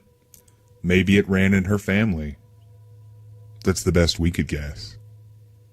Whenever I met Stephen in the break room, we talked about our nightly appearances passing through one end of Lab 28 to Lab 43. For a while, nothing of note seemed to come of it. Other lab scientists stopping and having a chat with each other was normal if they knew each other. This was just slightly aberrant. Not long afterwards, Stephen began to grow irritated whenever I brought her up. He said Katerina was giving him the impression that she was some kind of heretic. I asked him what made him say that, and he would skirt the topic, clearly thinking such a thing was not worth discussing. When I pressured him, only out of morbid curiosity, I told him, and not because I was interested in joining any conversation about it, he relented a little. Whenever Katerina talks about the Virgin, I assume she's talking about Mary, but she hints at all sorts of strange things that do not have anything to do with the official canon of the Church. After listening to her, I double-checked the catechism, he said. She sounds like she's alluding ever so lightly to some kind of pagan blasphemy, but she's vague about it, almost like she's playing with me or trying not to offend me. Eventually, I think that Stephen found out there was no woman named Katerina assigned to work in Lab 43. The reasons for that will become clear in a moment. One day, when I went to the break room, Stephen wasn't there at all. Not even his signature health drink sitting around somewhere as if he'd gone to the bathroom. And since he was punctual even when he was ill, I was understandably perplexed. When I asked the receptionist if he had called in after a bit of pushing, I got an answer. "No, sorry," the receptionist said. "I know Stephen. He didn't check in, nor did he touch base with us at all. Maybe there was a family emergency?" I suppose that was reasonable, and thanked the receptionist for her help before I headed home. I figured I might try calling him. The phone rang enough times that I knew it wasn't dead, but he wasn't answering. Jesus, I thought. There must be some kind of emergency going on. I hope there wasn't something seriously wrong. But eventually I had to push the thought aside before I got back to my favorite drama series I had recorded earlier that day. I never received a call back, but I did get called to my boss's office the next day. There was no explanation given at the time at first. "Mr. Cagney," my boss said, not very seriously. "Yes, sir?" I asked, unsure what this was about. He became more serious. "I'm aware that you're friends with Stephen Colvis from Lab 28. Yes, he and I have talked about a lot. Maybe a bit uptight, but, good guy." "I see. Well, Mr. Colvis has skipped work since yesterday. He's still not here, and we have surveillance footage of him leaving his station with an unauthorized person." Unauthorized? I wasn't sure what to think, but I did have my suspicion about that girl we often talked about. Yes, unauthorized. And our footage shows he's been letting her pass through his lab into our most expensive private testing area. The experimental treatment lab? Exactly, the experimental treatment lab. Did you know about this? She doesn't even work here. Bruce, I've checked our files and no one even comes close to this unknown woman. My stomach sank. Why would Stephen go anywhere with her? He thought she was a heretic, but he followed her. If Katerina, if that was even her real name. My lips were dry and I thought hard. I knew what would happen if I let loose that I had been an accomplice to someone sneaking into the labs and posing as an employee. But I couldn't just let the information about her slip by entirely, or Stephen would possibly be in an even worse situation. He had a wife and kid to feed after all. I just had to watch after myself. Boss, he said that he thought it was odd, but she said her name was Katerina Volk. He said he didn't know her personally, but she had said that she worked in 43.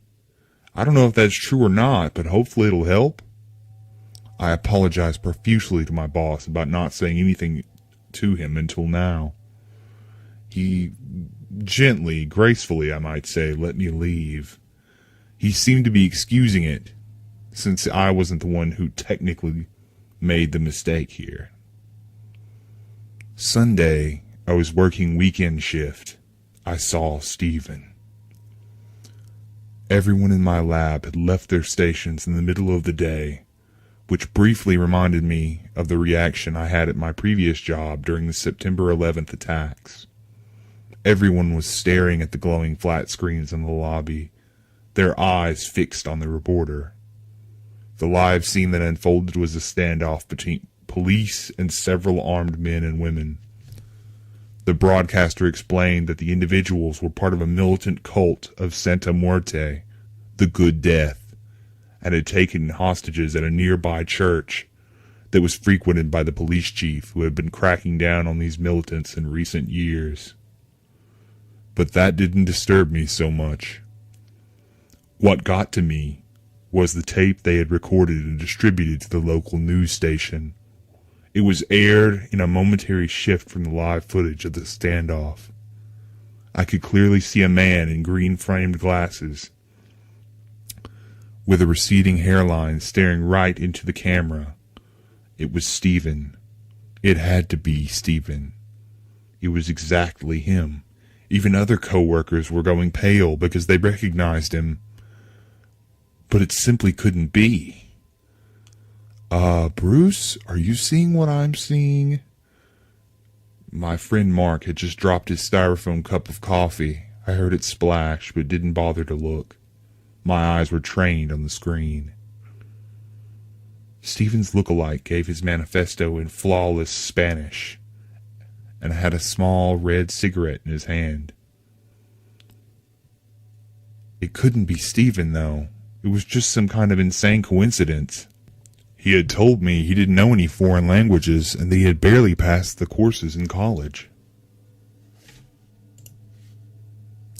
But something else disturbed me when the man holding the camera got closer to the speaker, and I began to reconsider. His left eye was the wrong color. Stephen's eye was red, practically inflamed, while the other eye was his normal olive green, like Stephen's was supposed to be. It didn't take me long to panic. I fumbled for my cell and tried calling him. The phone rang over and over, but he didn't appear to have it on him. If this was the same man I thought he was, anyway. But then, suddenly, I got a call back. I slid the phone to my ear and yelled into it. "Stephen! Is that you? Is this you?" At first, I heard nothing, and then a thick accent came on the line. It was identical to the one currently on the television. "Is this Bruce?" I hesitated to answer, breathing heavily. "Who is this?" I shouted, infuriated and afraid. "Oh, see, so it is Bruce. Stephen committed a sin by mentioning us to you, Senor Cagney. Fortunately, you'll be able to atone for your loose lips. Don't bother telling the police, or I'll make that family suffer worse than they already will." They hung up. I froze, unable to say anything. I couldn't act. The police wouldn't let me get close to him. I knew that. There were hostages after all. But all of this made no sense. This person didn't even have one mannerism of Stephen's, but the phone call was enough to convince me that somehow it was him. The Spanish-speaking doppelganger on the scene presented the translation of the manifesto and the demands of Santa Muerte to the viewers, and it became clear that they wanted to trade the lives of the church for the police chief because he had disgraced the faith of the Good Death through combating their efforts to spread the religion in their own way. Of course, while the police tried to negotiate something, nothing seemed to come of it. These cultists were so completely relentless, almost unnaturally so. The police chief wasn't very religious, and so he didn't frequent Mass with his family. On a day like this, it was almost as if they knew. He was apparently so shocked that he had a heart attack, and couldn't even give in to their demands. The reporter explained that he was recovering in a nearby hospital. Everyone watched, paralyzed, unable to think of anything. There is nothing more horrible than knowing the fear of helplessness. Yet, trust me, at the same time, I had only just begun to know what helplessness meant. After the time limit elapsed, as it did, despite all the attempts to explain what was wrong and that the chief could not show himself, the cultists kept their promise. They commenced gassing the entire church, including themselves, through the ventilation system. The police raided the building as the time limit was at its end for a last attempt at rescue, but most of the hostages had already inhaled too much of the poison. The leader, who was most likely Stephen, had managed to shoot 2 gas mask-wearing SWAT officers before he was gunned down, already rasping, dying, poisoned. The autopsy reports confirmed that Stephen Colvis was among the cultists. That Katerina woman, or anyone matching her description, was not. The whole thing drew massive attention to Santa Muerte, and even benign versions of the sect fell under serious suspicion. The image of Stephen, smoking a cigarette, something he swore he'd never do, and speaking in a way he'd never speak, flashed through my mind. When I researched the events on the internet and watched the complete footage again of the cultists in the video, especially when they all chanted together at the end, I noticed something that chilled me to my bones. I hadn't noticed it before because I'd just been focusing on Stephen. They all seemed to have the same accent and tone of voice, even though not one of them looked Spanish or particularly masculine at all. It was as if they were all channeling the same person, like they were possessed. But as you could imagine by the call I received, this wasn't the end of things. The day that the police went to the Colvis household, armed to the teeth to investigate the secretive cult activities that might be going on there, they found his wife and child. Safe to say, if you've ever heard of a Colombian necktie, you understand what happened to his wife. His kid had been smothered, and because a window had been left open for 2 days, they had to get rid of the insects and spiders that had made their way into the crib and onto the small body. The voice on the phone had either lied to me, or what could he have intended to do if I had said anything? Either way, I felt hate and disgust that quickened my blood. These people, whoever it was that pulled Stephen's strings and put an untimely end to the Colvis family, deserved to die. And yet, the words on the phone made me feel more dread with each successive day. I finally called the police to report about the call I received that day, and they called me in for questioning. I asked about the chief who had lost his family to see if he had recovered from his heart attack, but apparently he had resigned. That wasn't much of a shock, really. I asked the officers if they thought I should be placed into the protective custody of the Witness Protection Program, and they said they would be able to schedule me for an appointment about that Friday. Really? They were going to make me wait that long? I felt sick, though, thinking about having to lose my identity, all just to start all over again. Because of something like this. I understood, but was the alternative worth risking my life? I figured I would just accept it. I could get a new job in the same line of work elsewhere, after all. On Wednesday, the next week, I was held over at work later than usual. I thought nothing of it besides that it was complete bullshit. But I eventually made it home. With enough time, I thought, to catch my favorite series. What annoyed me was when I was pulling up to my driveway, was that there were so many kids playing on the sidewalk next to my house. They were all boys, and none of them could have been over 10. At least according to my inference at the time. They were dressed for baseball, at least half of them wearing caps. A couple of them were holding long aluminum bats that gleamed faintly in the red, dimming light of the sunset. I wasn't so bothered because they were playing in the street, or even that they were so close to my house, except for one particular fact of the matter. No one in my neighborhood, to my knowledge, really had more than 2 kids, total. Not to mention they were mainly white. These kids were definitely Latino or something. My neighborhood is, and was at that time, a neighborhood full of young adults that more or less didn't want to deal with the responsibility of children. So, why my house? I should have thought more about that at the time, perhaps. But I just assumed that they were relatives that came to visit one of the family members that happened to be my neighbors. Maybe young nephews that needed somewhere to practice. It's strange how far people will go to avoid questioning things. The fact that these kids were playing in the street wasn't really my concern.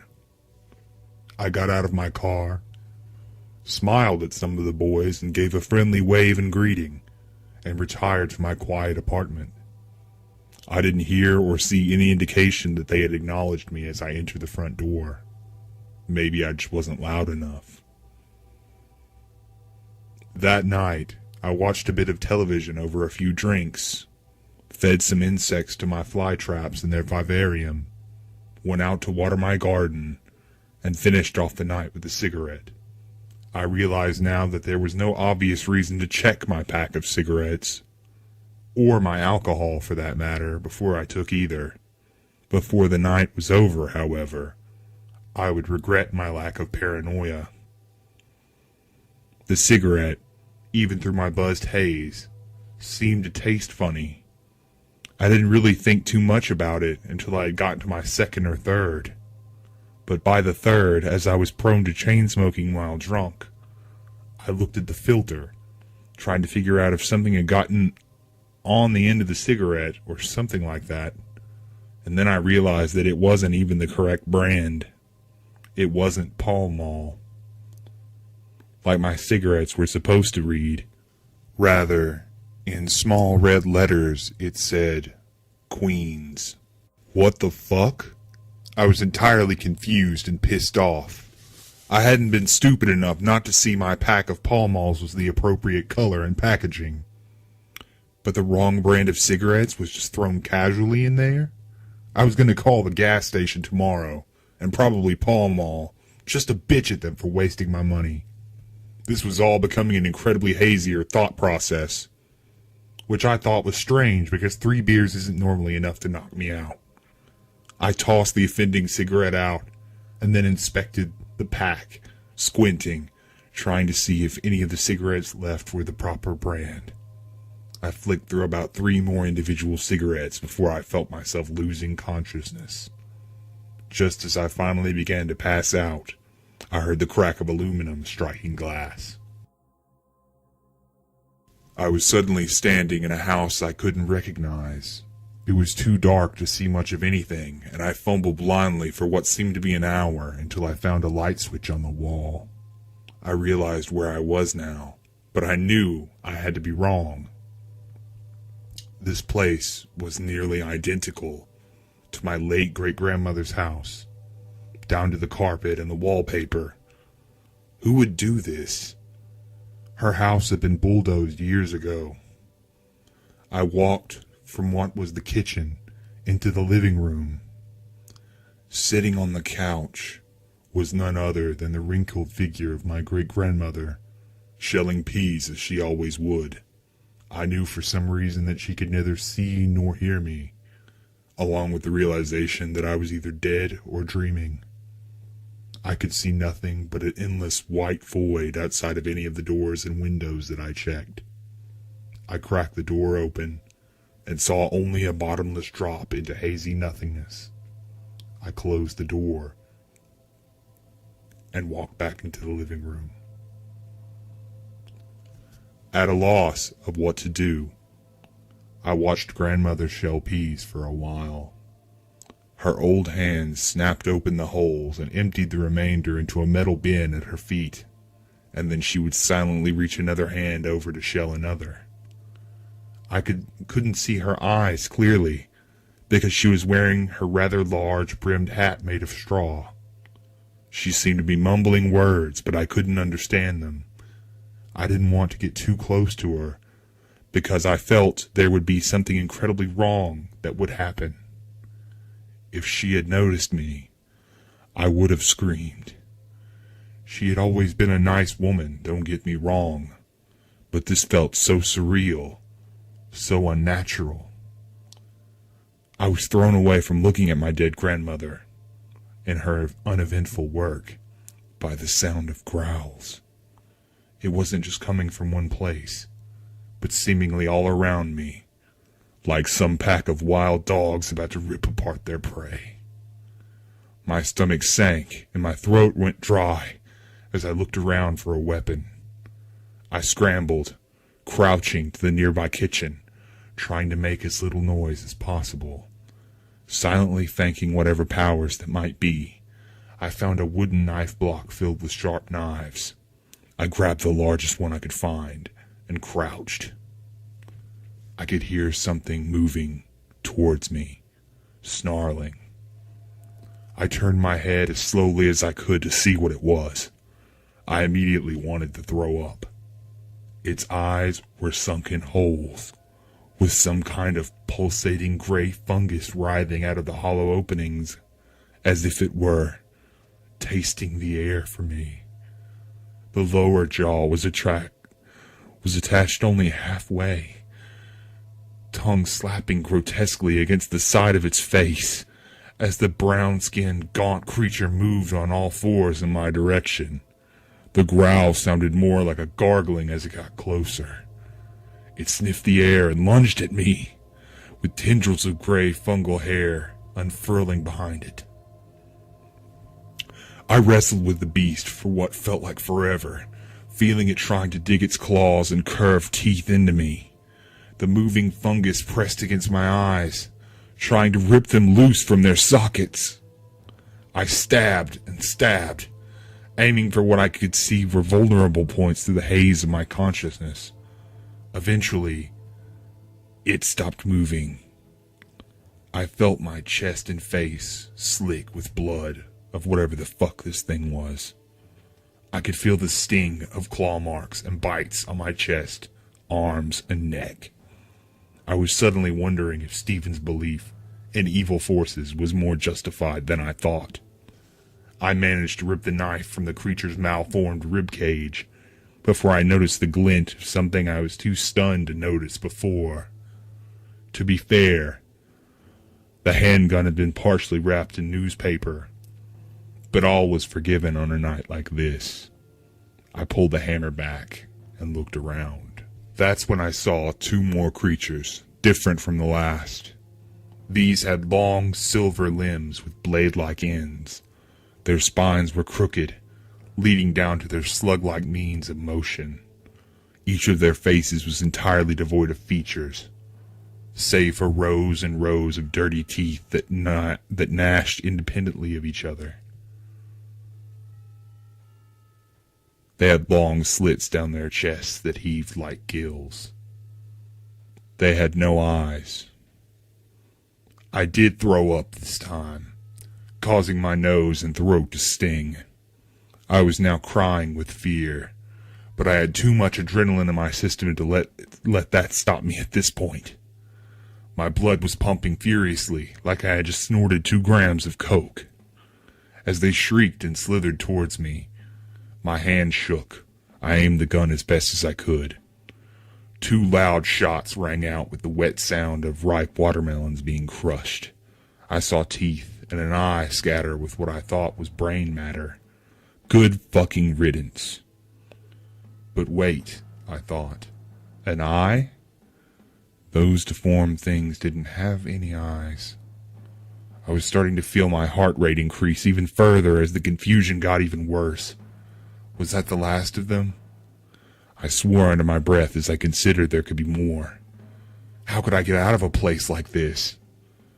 I stared out the window into the expanse of emptiness and felt like I could see something awful moving just out of my line of sight, but it didn't seem to be getting closer.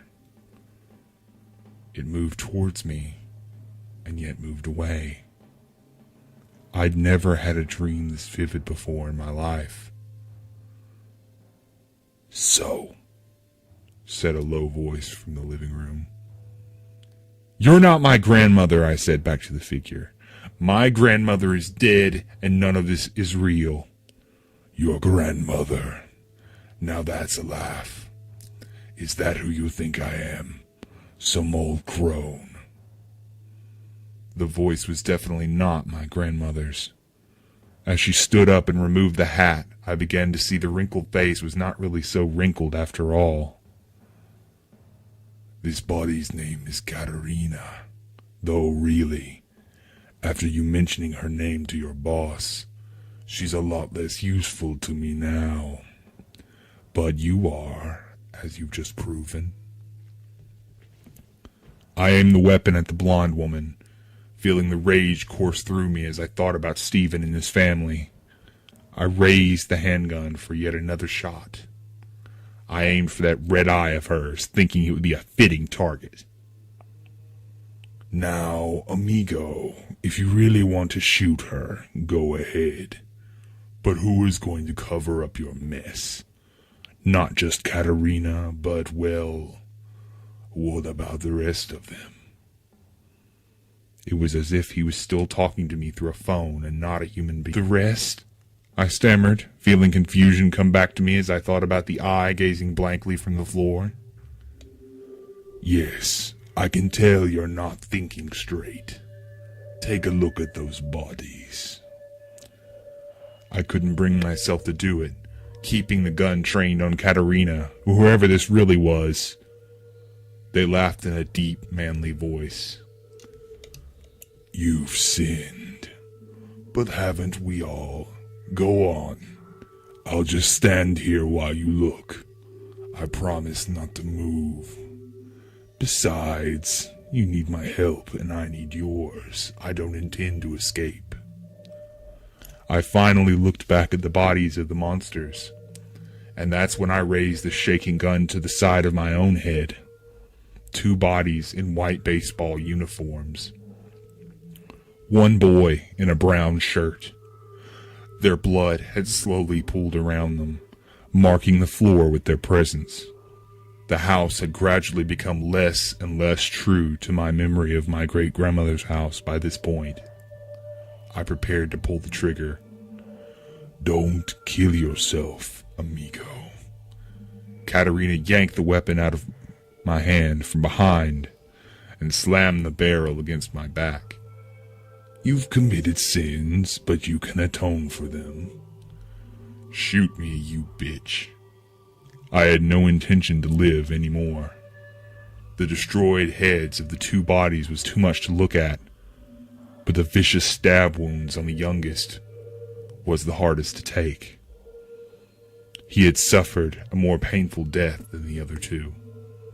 I said you can atone, and you will, because you compromised Katarina's identity to your boss. You could have kept it to yourself, but now you're involved. Wet tears flowed down my face. I didn't know. Ignorance is no excuse, my friend. God doesn't abide ignorance.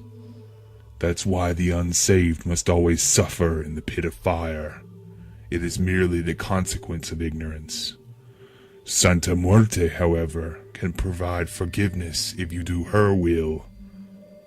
She acts in God's absence when he sleeps on the seventh day. By the way, how was your cigarette?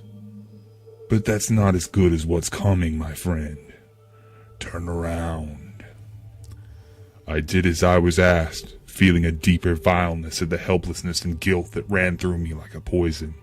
I felt like whatever happened to me was deserved. I was ultimately no better than these people and what I'd done. That was when she sprayed me in the eye. It was immediate, like the spit of a viper. I recoiled, rubbing at my face in vain to try and get rid of the burning sensation. You have now been imbued with the entheogen that allows you to speak to the mother. Now, understand this. I am not Katarina. I am the high priest of Santa Muerte, the Chezu. I will dispose of the bodies.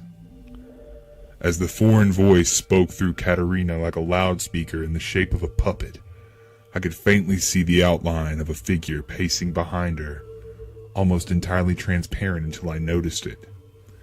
When that happened, I saw the corpses of the boys begin to move again. A crunching sound issued from their remains, a gurgling rising from their otherwise still throats as they stared at the ceiling. Their organs, including their skin, began to make a sickening pop as the viscera of their bloody flesh and bone bound itself together into the towering shape of a skeletal giantess in a flowing bride's garment. I blinked several times, feeling my face had gone numb.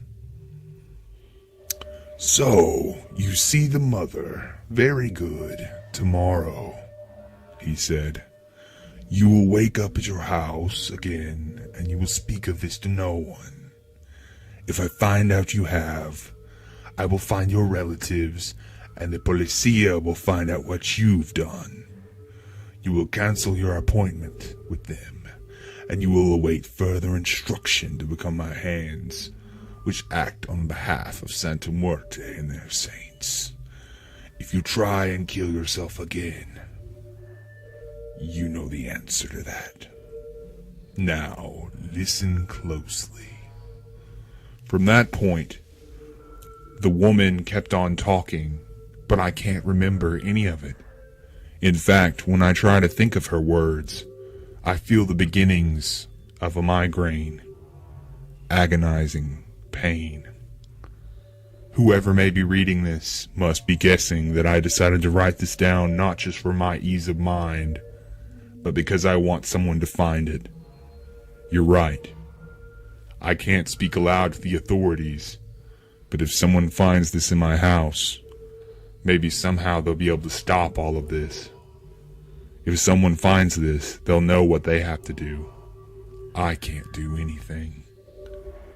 Just like Katarina said, I did wake up at my house the next day. I was too depressed and afraid to leave, and that hasn't changed. Each day, I'm starting to feel sicker, and occasionally I hear the voice of Katarina. No, not Katarina. I hear the high priest of Santa Muerte, the Chezu. I have been searching the internet for any idea what the Chezu was talking about when he said entheogen. I had known from botanical studies that an entheogen is a term for substances used in religious rituals, but no entheogen I discovered in my research had any similar effect to what's been happening to me. I did find something, though. I read that the effects of scopolamine, commonly found in burundanga, also known as Colombian devil's breath, can render a person effectively a zombie to the will of others. I'm convinced that this must be one of the elements of the cocktail that is now running through my body, just like it did for Stephen and Katerina. If you find this, I'm probably on a missing persons list. I don't know if I'll ever be normal again, or if I'll ever see this house again soon. All I know is that I didn't mean to hurt anyone. My suicidal feelings have no release. It's like I'm paralyzed whenever the mood to end it strikes me. This cocktail is perhaps one of the most dangerous chemical weapons I've ever encountered in my life. When I was just a botanist, a scientist, something like this would have fascinated me. Now, I can't imagine that state of mind anymore. Whoever you are, just remember that I am not an evil person. I had to expose what I did here because I feel genuine guilt, even though I'm sure by now that it has all happened according to the plans of the Chezu. It's been a few more days now. The world outside is so bright and loud. Someone's been knocking at my door at all hours of the day, and my phone won't stop ringing. I took the batteries out of the fucking thing, but I feel like I can still hear it. I tell the people knocking to go away, but it doesn't change anything. I just want to be left alone. My fly traps have gotten really big lately. I can't even fit my arms around the stems, and the roots go so deep into the floor. So very deep. It's like I'm just an ant, somewhere between life and death. The mother is calling me from somewhere, beyond the ringing and the knocking. I'm trying to find her. Tell my family that I'll try and come see them one day. Please, someone, if you read this, feed my fly traps for me.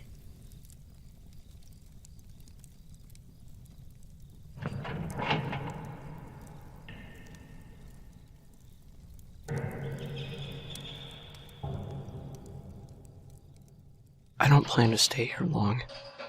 One way or another, this place won't hold me. Yeah, sure, I know they all say that. But trust me, I'm different. No, that's not right. I'm probably dog standard. But the circumstances are different. And the circumstances are going to make things a little difficult. Unless I tell someone. Even if I tell someone. Since I was a little boy, I've had a problem. The doctors call it kleptomania. To me, it's a challenge. Not a challenge like the kind you see at a big budget blockbusters, but the one where the suave gentleman spy gets the girl, a fortune, and the respect of the people he's stolen from. It's a challenge to rein myself in. A challenge to keep myself from taking something. Anything. And a challenge I always inevitably lose. First memory I have, when I was 6. My parents were in a store, a restaurant or something. There was a bunch of pastries, fresh and flaky, and delicious behind the counter, glazed with honey and chocolate. And maple syrup that looked like it had been taken from a broken, unresisting tree. The server was a nice lady. She saw my smile and the innocent look in my blue eyes. And I remember her saying, from rosy red lipstick that she couldn't hide the night's bruises, that she wanted to give me a little extra gift for free. And while she and my parents were talking, I helped myself to several from inside the display, shoving them crudely into my pockets. I never ate them. I just felt nervous nauseous, and thrilled. Somehow, my parents never found out. They found out much later, and my father got so angry that his face swelled up like a big balloon. He yelled and shouted to himself, telling me to never steal again. Yeah, you're right, it's not important now. Even if I'd wanted to, I couldn't. Guess self-control's pretty crap, huh? I'm just joking with myself, that's why I'm laughing. Over time, I moved out, and on with my life. I got a good car, a good job, but my habits never changed. I moved from stealing odd trinkets from school and work, to walking around town finding houses that people lived in. I'd wait outside, sometimes days, sometimes weeks, watching them, figuring out when they were going to leave. And I would bide my time, fighting the impulse until it was screaming in my ear, and then I'd get into my mark and take something. It didn't matter what. Maybe a piece of jewelry, maybe a book fallen from the shelf. I tried to avoid valuable things that looked like they'd be easily noticed or have sentimental value. I just needed proof. Something that I could shove in a drawer and mark as a sign that I'd been there. And then, my little secret wouldn't try to tempt it coming back at me again. It'd be over and under control. For at least a little while. They don't tell you that it means living alone, that it means avoiding other people, but being charming enough that people will think everything is alright. Sure, I could have talked to a doctor about my problems. Maybe that would have even helped. With words or drugs or medicine or something, but my voice whispered to me, and foremost, it was seductive. All I needed to be was happy and live. But there was this one house that never really called to me. It'd been old, renovated a few times, failed to sell on the market. A young couple moved in, looking like they had too much money and not enough common sense. With them, they brought their little daughter, not even a year old. I watched them go out, eating at fancy restaurants at least once or twice a week. The new car they bought was lavished and red. And one day, they left that fancy car to catch for a show, and I slipped inside and unlocked the front door the moments they left. My blood felt like it was on fire, and it felt like ice at the same time. The house was very organized. Imitation vases with plastic flowers, silverware, and tablecloths, and paintings that looked like they were too good to be true. My slip-on shoes didn't make any sound, as my field of vision took in everything around me, looking for what I could take. It took me a while to process the crying sound. It was coming from down the hallway, and it was then I realized they left their kid home. All alone. My palms scraped against my khakis, and I couldn't even feel the surface of my skin. Itchy. No, I didn't plan to steal the kid. I know what you've probably read in the papers. But they must have said. I don't care if you believe me or not. But if I don't tell someone... Well, at first, I avoided the hallway to her room. I tried looking upstairs, hoping I could just take an earring or something and call it a day. Nothing stood out in the master bedroom. In the second bedroom, in some room that looked like a cross between a study and a rec room for someone who never grew up, filled with car models and paper airplanes. But nothing spoke to me, said the velvet whisperer, that wanted to be taken away and taken home, so that I could lock it in a little shelf with a padlock, and a murmur, and a promise it'd be safe, and a slave to the call. I made my way to the first room down the hall. The crying had stopped when I had made my way to the hallway. I'd gotten a little sloppy due to my unease, and I could hear my footsteps against the tiled floor of the kitchen as I passed it by. The first room, on the right, had a child's mobile, but otherwise seemed to be another study room, with a modern computer and office chair sitting. At least that was my initial thought. As I stepped inside, I nearly tripped over the almost camouflaged cradle that was set up in the center of the room. looking up at me with huge innocent eyes. The couple's kid grinned at me and cooed. I tried to ignore her as I stumbled around the room, once again trying to mask my steps. Drawers full of paper and reports greeted me. Not anything interesting enough to take. At least not without spending too far long to read through them to be safe. Then I realized two things. Though I'd once again ceased making any noise when I moved, there were footsteps. Steps that fell a few moments after mine, and stopped abruptly when I did. Secondly, she was crying again. Crying hard and harshly, flailing against the walls of her cradle. Man, I'm not lying when I said I nearly fell over myself in frightened shock. I managed to wheel around while my brain was grasping at straws, looking for some sort of excuse that sounded remotely plausible. They all vanished like grains of sand between my lips when my eyes met his. He stood maybe a few inches shorter than me, not too skinny, not too fat, chalky-toned, glassy-eyed, in a floral print shirt that seemed to be too cold for the crisp weather. He seemed as surprised to see me as I was to see him. Then, he opened his mouth and smiled amicably, grabbing me by the shoulder. I could feel the crush of my shoulder popping from its socket as he twisted me around, more easily than any human should be able to do.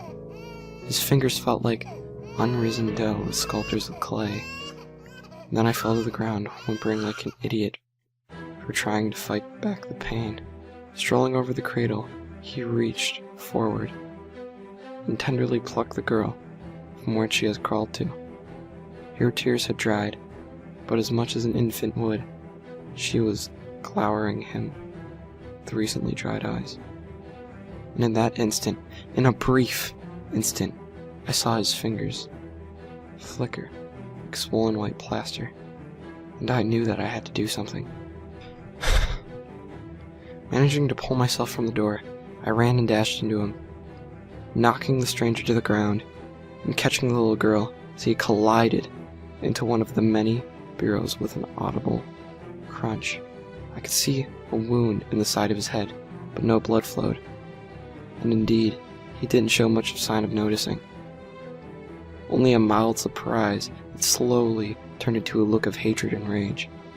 Holding himself up to his shunty and unimpressive height, everything from above his waist trailing behind him, limp and uselessly, the stranger began to spasm uncontrollably. And I ran down the hallway carrying the little girl in my arms and terrified.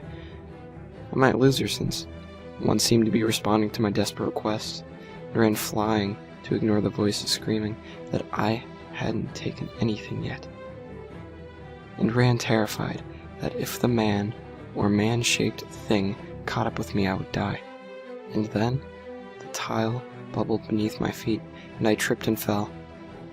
I managed to brace the infant against my still good left arm, and used it to shield her body. But as the white go-like tar bubbled around my feet and surged back to the man, I knew I'd been caught. He made his way towards me slowly.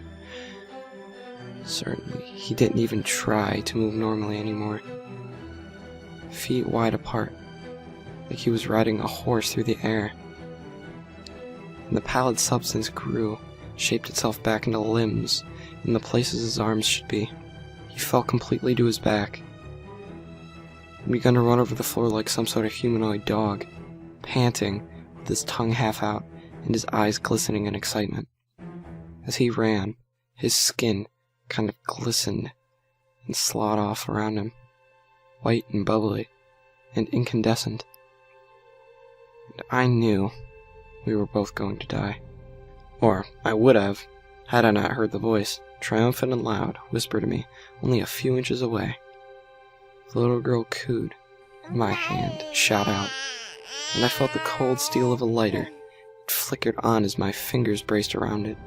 The pale light brought the creature to a rollicking stop. In its confusion, I managed to get on my feet I ran towards it screaming, then I kicked the damn thing until it stopped moving. Obviously, alive and paralyzed, more out of surprise than actual damage. Then I set the house on fire, not leaving until I saw the smoke and fire cause that thing to shrivel up and go limp and dissipate into the floorboards and tiles. Then, I joined the little girl, where I'd place her outside. I found myself found by the police. I told them what I told the courts, that I'd been planning to kidnap the girl. And the house burned down because of my own damn carelessness. It's close enough to the truth, and close enough to make me regret nothing. I haven't had a huge urge to take anything here. Not at all. Not anymore. The voice seems satisfied with my role, or the role I had to play, but I had to tell someone, to tell you, pal. Because in my dreams, I see those eyes. Green and multifactated before they grow human again for a few moments. And I know that I didn't kill it. Whatever it was. Oh, I heard it, but it's under the earth somewhere. Under the ruins of that burnt out husk of a house. It'll come back when they rebuild the place. Or maybe it'll just move somewhere else, I don't know. But first, it'll find me here and kill me. Probably gonna make it look like I killed myself, or someone else did it. And that's why you have to know. Because I'm going to beat it to the punch. Just to put the dreams to an end. Just do me a favor, alright? Find a way to give this back to that family. To her. I'm sure they'll use the insurance to move somewhere else. Somewhere new. When that thing follows them, if it follows them, I want her to have my lighter. I don't know how good it'll work. I don't even know if it'll work. But it's all I can do.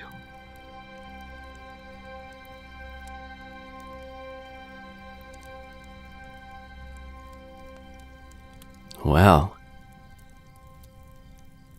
these were all very good stories. But I think it's time for... I just received a text. It looks like Ross is going to join us. Oh, here comes a call now. Ross? Go ahead. We tried hypnotherapy. It was a desperate move, but we were desperate for a solution. Our daughter has been sleepwalking since she was old enough to get out of bed. The first time I noticed, I was getting home from the night shift at the county shops. I opened the front door to find my daughter standing on the top of the stairs, teetering on the edge and staring at nothing. My heart sank as I realized that she was asleep. She was only 6 at the time. A fall down the stairs is a thing of nightmares to most parents. I gathered my nerve and carefully walked up the stairs until she was safe. "How about a snack, princess?" I said, once I had her hand in mine. I guided her to the breakfast bar in the kitchen and sat her on her favourite stool. She ate a sunny-side-up egg, all the while staring at nothing, clearly in another world. Afterward, I picked her up and brought her back to bed. The next morning, I told my wife, Penny, what happened. She was as concerned as I was, and suggested hypnotherapy. It seemed extreme, but I'd do just about anything to keep my little girl safe, so I agreed. That evening, my wife took her to the therapist and they did a session. When I got home from work that night, I was relieved to find the top of the stairs was clear. I went up to Bethany's room and found her sound asleep in her bed. I kissed her forehead and went to bed. I woke up an hour later to the hallway floors creaking. In a daze, I got out of bed and went back to Bethany's room to check on her. The bedroom was dark, so I went all the way in and sat on her bed. I felt around it to see if she was there, but it was empty. The sound of the sliding glass door opening made me jump. I ran through the hall, through the kitchen, and turned to see through the open door. There, my little darling was. She was leaning against the rail, staring into the yard. We tried pills. The next morning, I made an appointment to see the doctor. He thought it might be sleep apnea, and arranged for her to get tested. When the results came back, we were relieved to find out that she didn't have it. The doctors prescribed more low-grade muscle relaxers, thinking that she might just have restless leg syndrome. The idea of putting a muscle relaxer into the body of my daughter revolted me. How could I do that to her at such a young age? Penny agreed with the doctor though, and I was outnumbered. It was the weekend, so I was able to stay home and make sure that nothing went wrong. Sleep that night didn't come easy. I kept an ear out for any noises in the night. In the early morning, I heard the loud thud of our front door slamming shut. I panicked and jetted out of bed like a man possessed. Before I knew it, I was in the middle of the street, nothing but my pajama bottoms to protect my modesty. My daughter was in the neighbor's lawn across the street. I picked her up and took her back to bed. There was no sleep for me that night. We took her to see a naturopath. She was very nice and not only examined, but talked to Bethany as well. Bethany really liked that. She told us that our daughter's circadian rhythm was probably off. Something about too much electronic entertainment or something. She recommended that we take Bethany camping for a week.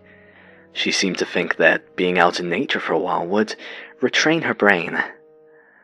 We couldn't think of any reason not to try it, so I called my boss and asked for an impromptu personal leave of absence. He understood and let me take the following week off. Penny made the arrangements and we packed up the next day. Our favourite little campsite is just an hour's drive from downtown Salem. It's a little ways up the old St. Ian Highway, up by a little place called North Fork. The road cuts the forest as it winds up its way up the Cascade mountainside. My jeep bounded along the two-lane path as it narrowed, and the paveway ended. The forest on the right gave way to a steep cliff, and my wife tensed as I drove the SUV up the road. We made our way to a flat spot. The tires found the pavement they had been looking for. About a quarter of a mile into that, we came across an old steel bridge. Its wide steel arches loomed above it. I finally slowed down the jeep as we passed over it. "What is that? 50 feet?" Penny asked. "Give or take, depending on the height of the creek," I replied. I pulled the jeep onto the side of the road, just past the bridge, and we parked. We packed fairly light, just 1 tent for the 3 of us. I carried the tools and equipment that we'd need, and Penny carried our sleeping daughter to the campsite. Off-site camping is legal here, as long as you're responsible about fire safety. An hour later, I had the tent set up and a fire made. I decided I should teach Bethany how to scrounge for kindling. My wife agreed that we would need some, so we left and gathered dry sticks from the ground together. Bethany fell on the way back. The pile she had worked so hard to make flew everywhere. I picked her up off the ground and noticed that she had scraped her hand on the ground. We walked back and I told my wife what had happened. She looked in her backpack for her first aid kit. Well, the only bandages we have are these old Hello Kitty ones. Would you be okay with that? Bethany smiled. Her eyes brightened. She always loved that damn Hello Kitty. We sat around the fire, chatting for a couple of hours after the sun went down that night. I could see how tired they were getting. As much as I loved the conversation, I was getting pretty tired too. They headed for the tent and I stayed back to put out the fire. The smell of the smoke brought back memories of all those camping trips I took with my parents when I was young. We needed this. I stirred from my slumber a little before dawn and sat up. I figured I could make some instant coffee for Penny before she woke up. Something went wrong in the tent though. The zipper was open. I looked around in the dark. Penny was sleeping soundly, but Bethany was nowhere to be found. I left the tent to search the premises. It was especially cold that morning. I had worn my pants and shirt to bed, so all I needed was the shoes I left next to the tent. I grabbed a flashlight from my backpack and used it to peer through the thick dark woods. I saw movement up the road. Maybe Bethany had forgotten something in the car. I thought to myself as I ran towards it. When I got to the car, it was empty and deserted. I was panicking, my heart jumping as I scanned the road and forest with the flashlight again. In desperation, I focused the light on the bridge. There she was, sitting on the top of the arch, balancing on a single crossbeam. I ran as fast as I could. "Honey, don't look down. I'm gonna come get you, okay? Just don't move." I called to her as I found the edge of the bridge supports. The cold twisting metal beams cramped my hands with every unsure step. The sun was just beginning to will itself awake though, but not quite over the deep thick forest. I had been so consumed with getting to my little girl that I hadn't even looked down. I didn't even notice how high up over the creek I had climbed. "It'll be okay, honey. Just stay where you are. I'm going to get you," I yelled over the sounds of morning, trying to keep her calm. Carefully, I pulled myself up to the next rung of steel beams over the bridge. I had finally made it to the top. The wind was picking up pace for the cavern of rocky creek bed. My fears hit me all at once when I saw clearly my little angel sitting on the steel beams. Her small feet dangled over the edge of the beam, taunting me. "Stay calm, baby. I'm almost there." I exhaled and pulled myself forward, inching closer to her. She was looking away from me. Her skin was a pale blue under the waning moonlight. "Jeff, what are you doing up there, hon?" I was startled and lost my balance. My body torched, trying to regain my equilibrium. I twisted and clamped my right hand onto the beam as hard as I could. My calf caught the edge of the beam, and I hung there, upside down. My body slowly swaying with the wind, 1 inch at a time. I worked my leverage until I was able to hoist myself back over the cold steel. "Jeff, get down here. You're scaring me." I looked down at the bridge, my wife watching me with her mouth open. "Get down from there, Jeff. You're gonna get yourself killed." "I have to save Bethany. She's stuck up here," I yelled back. "Bethany died 5 years ago. You've been sleepwalking again." I looked down at my hand. There, under the early morning sun's light, was the Hello Kitty bandage. I think we have time for one more story. I'll do this one. Submitted for the approval of the Creepypasta Society. I call this story The Systelien Specter.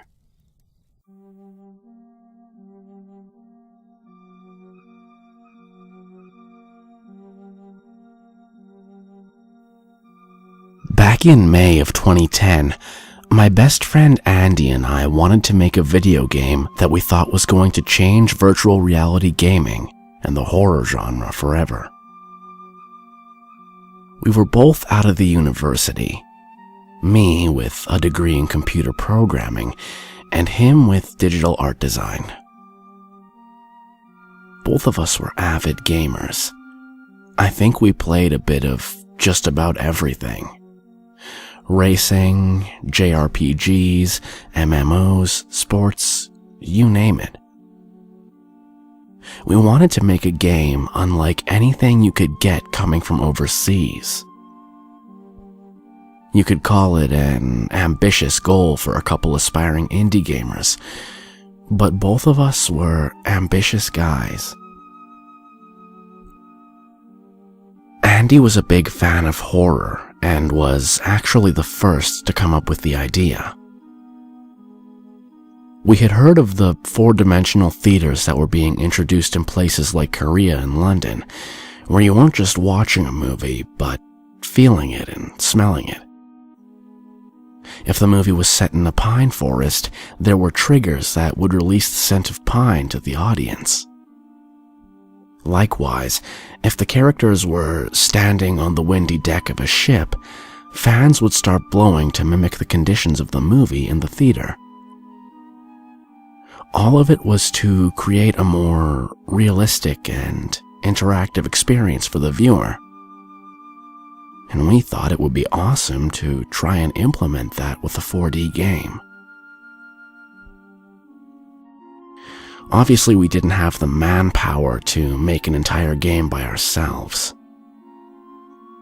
We were in a lot of debt because of school, and wouldn't have been able to afford the virtual reality hardware in our wildest dreams. That, and we had no idea how to develop the technology needed to create the 4D gaming experience. Throughout the following summer, we networked like crazy, pitching our ideas to different developers, both indie and big time. There was interest, but the 4D concept was still very much in development, and no one was sure if they wanted to invest time and resources in it without the assurance that it was going to hit it off. I won't bore you with the details of how it happened, but we finally hit a breakthrough in September when an independent company called Systelien contacted us after our attempts to pitch the idea to them. They thought it had potential and were interested in onboarding us as writers and programmers. The company itself would take the rights for the game, of course, and there would be a team that would make the final decisions during all stages of development. It was still more than we could have ever hoped for. There was a team of 150 people, a third of which were hardware developers. The controller was built into a padded, inclined chair with a minimalist headset that fitted around the player's eyes and ears. The joystick and buttons could be swapped on the arms to accommodate if the player was left-handed or right-handed. Really high tech, right? Where the money was really sunk in was in the environmental simulators and the sensors and nodes that would be attached to the player's body to monitor their physical status. Like I said, the game was meant to be a horror game. We settle on the story of an unnamed character going into a haunted mansion to get rid of evil spirits, all the while getting stalked by a demon. The most cliched plot and setting you could think of, but that was kind of what we were going for. We wanted something that could easily be associated with fear. The idea was that the demon fed off fear and would find you more easily if you were afraid. First, it would scare and drive the character crazy, and then it would kill him or her. The monitors attached to the player analyzed the physical signs that the player was afraid: rapid heartbeat, dilated pupils, harsh breathing, clammy or sweaty skin, etc., and used that information to determine how aggressively the demon would act. You could think of it as a social experiment. You could see how well a person would stay calm under pressure. Theoretically, a completely calm person could make it through the entire game without much danger. But the scares and the overall atmosphere wouldn't let you go through the first level without making you anxious. The real fun started once the demon came after you. We wanted to keep it subtle, no jump scares. We felt that was cheating the player out of the experience. If you think about it, people with real paranormal experiences never report a demon breaking through a glass window and going for your throat. They report brushes against the skin, whispering in the ears, a loud sound in the distance, even tingling or electrical sensations. Those were the kinds of things we recreated. We programmed the system to deliver these audio and sensory cues when the player reached a certain level of anxiety. The more scared you were, the more scares you received. At the beginning of the game, you might hear heavy breathing or footsteps behind you. You might even feel cold spots as you navigated the mansion. As you progressed and became more tense, you might feel a grip on your arm, from a blood pressure-like cushion on the chair that tightened around the muscle, or a hiss directly in your ear along with the feeling of breath. It was elaborate and it took forever to produce, but when they hooked you in, it was amazing. I had the privilege of being the one to test it as it was being produced. They put me in the chair, turned off all the lights, and would play the game through the headset as well as project the images you were seeing onto a wall so the team could see it too. The graphics were astoundingly realistic. They got the rooms of the mansion down to the last detail. About a year and a half after the sensors were developed and implemented into the system, we started looking for beta testers. We began advertising in magazines and message boards for people to come in blind and play the game, giving any criticism or reporting any glitches they experienced. The majority of the feedback we received was positive, and after several revisions, we could safely say that we had a successful project. Of particular note were the reports from the beta testers in which they claimed to get the feeling that someone was in the room with them, or that they were getting tingling or hot and cold sensations in parts of their bodies where the nodes weren't attached. The room where the chair and the interface were located was kept clear aside from the player as often as possible. The team was separated from the room by a one-way mirror. We would have been able to see if anyone was in the room apart from the player, And in 9 out of 10 cases when this was reported, there was no one. The other 1 out of 10 were when a technician was coming in to check the interface. There were times when we would disable and re-enable certain audio and sensory simulations to further test which ones gave more stimuli than others. During one playthrough, the player might have the cold spots, and then during the next, those will be disabled. We never told the players which ones were activated and which were not. The strangest cases were when someone playing the game for the first time would report a cue when it was clearly disabled. In one particular case, a middle-aged woman reported her hair being tugged gently. I can tell you right now, that had not been programmed into the game at that point in time. It was an odd occurrence, but one that could have easily been chalked up to the imagination. Actually, we assumed that most cases like this were due to the power of suggestion. We just cautioned the rest of the beta testers not to talk about what they went through, so the people coming in could get as authentic an experience as possible.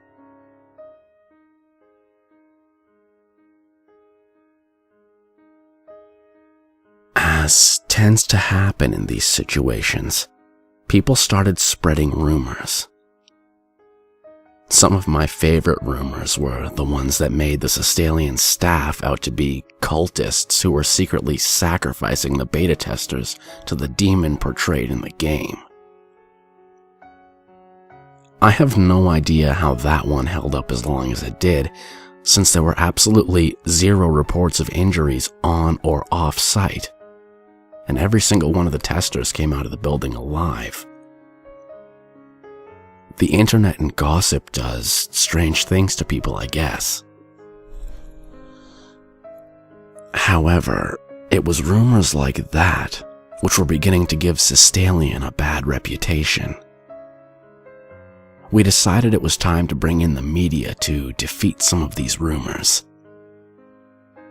We hadn't wanted to have reporters before for fear that other gaming companies would try to copy our methods, but now seemed like as good a time as any.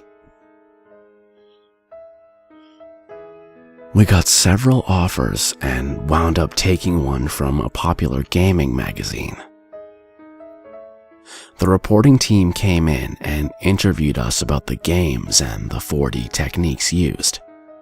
We used the opportunity to show them around the building and debunk the rumors about animal and human sacrifice. It was actually pretty funny. After the interview, the reporting team wanted to try out the game for themselves. They all had good things to say about it, and when the article was published, donations and other requests for interviews began streaming in. Andy and I said we should have let the media come in sooner for all the benefits we were getting. The more we searched Systelien's message boards, the more we started noticing threads crop up about people who claimed they were experiencing the things in the game after they had left Systelien and gone home. They were going through the same supernatural phenomena in their everyday lives as they had in the game. In every claim, they said that they would feel as though someone was getting very, very close to them, looking over their shoulders or breathing down their necks. I guess that was one thing about the demon in the game that we had neglected to mention. It had no sense of personal space.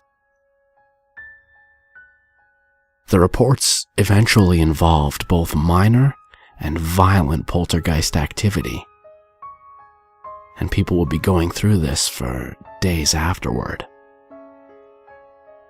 The reports helped to spread the word even more, but it didn't help the persisting rumors that the testers were being possessed. The most popular thread where the reports were being archived affectionately called the demon causing these incidences the Systelien Demon, or the Systelien Specter. I liked the Systelien Specter better. Then came the day when a young man, only 17 years old, we'll call him John, claimed that he wanted to file a lawsuit against us as he'd been scratched during his time playing the game. As I remember it, John had been doing fine up until he'd reached the basement of the mansion, and then screamed for us to let him out. The only evidence of the scratches were pictures taken after he'd exited the building. The scratches shown in the pictures were deep and red, clearly not something that had been dealt by a human. Maybe by a machine, but an inspection of the chair revealed no sharp parts sticking out. The lawsuit was eventually dropped since there was no way to prove he hadn't scratched himself prior to coming in. It's not like we do a full body examination before sitting our testers down into the chair or anything. It was at this point we decided to stop bringing in random beta testers and test the game ourselves for the last stages of development. I was one of the first to be strapped in. They had added so much stuff to the gameplay and so many more cues that I barely recognized it from the first time I had played. I remembered going down the foyer staircase after exploring a series of darkened hallways lit by old Victorian-era lamps, feeling my palms sweat and the hairs on the back of my neck standing on end. The wind outside the mansion had been howling for the last half hour, and it sounded like someone was whistling a funeral march. I paused on the stairs to look at the windows, searching for any weird textures needing to be fixed, when I felt a tingling along my spine on my upper back. Like someone was pressing his or her chest against it. And it wasn't just in the game, I could feel the press in reality. I reached up, but felt only the chair. The thing that really set me off, though, was the voice that spoke my name in my ear. It was whispered, but it was very clear. No mistaking it for the wind. I spun the camera around, though I knew there would be nothing to see. The demon had always been invisible. Now I knew why some of our testers had joked about feeling violated while playing. I just assumed Andy played a joke on me, but he swore up and down that he didn't put any coding in the game for the demon to say the player's name. That would have been my department, not his. He just designed skins. Still, I remained convinced that someone was just having fun with me. There wasn't even a place to input your name. Someone must have pre-recorded it. I played through the rest of the area and then headed home to file my report. It was another late night. I'd been pulling the late shift for a couple of weeks as our deadline was drawing closer. We'd been having decent weather until about 2 a.m. when the wind picked up and the rain was coming down in buckets. Andy and I had come from the Midwest and were used to bipolar weather, so I just worked on and paid it no mind. Until the power went out anyway. I grabbed my flashlight, feeling all the anxiety from my time in the game returning. This was a different story, though, and I knew that. My house wasn't haunted, and I had never believed in ghosts in my entire life. My brain said it was ridiculous. But my pounding heart told another story. I couldn't help but feel every draft and hear every creak of the floorboards as I went down to the generator, which, of course, was located in the cellar. The wooden steps led me down into the darkness, and I have to admit that by the time I'd reached the concrete, I was considering just going back upstairs and burrowing myself into my bed. I forced myself to cross the room to the generator and turn it on. Immediately, the backup lights flickered on, casting a red hue over the dusty shelves and rusty tools on the workbench. Great. So now I got to be in hell, too. The way back wasn't nearly as bad as the way down, and I reminded myself that everything I'd experienced in the game had been just that. In the game. There was nothing to worry about. The demon, the Systelien Specter, or whatever, was an enemy made out of ones and zeros. It couldn't do anything to me. I was about halfway up the stairs, about at the same point I'd been in the game when I heard my name actually, when I distinctly felt someone tightly grab my wrists. As in, squeezing like my wrists were being juiced tight. I screamed and dropped the flashlight, which went off on impact. There was no one there, but I had still slapped at where I imagined the hand had come from and clambered up the stairs. I didn't stop until I was out the front door and in my driveway, getting drenched and not caring. I whipped out my cell phone and punched in Andy's number. He said he knew how I felt. During his playthrough, he'd accidentally backed his character into a fire since he'd been so busy keeping an eye on the rest of the room. We had all laughed at the mistake, but he hadn't mentioned the fact that after we'd taken him out of the game, he felt a burning in his lower calf. Later, when he looked at his leg after getting home, he discovered he had a first-degree burn right where his character had touched the fire.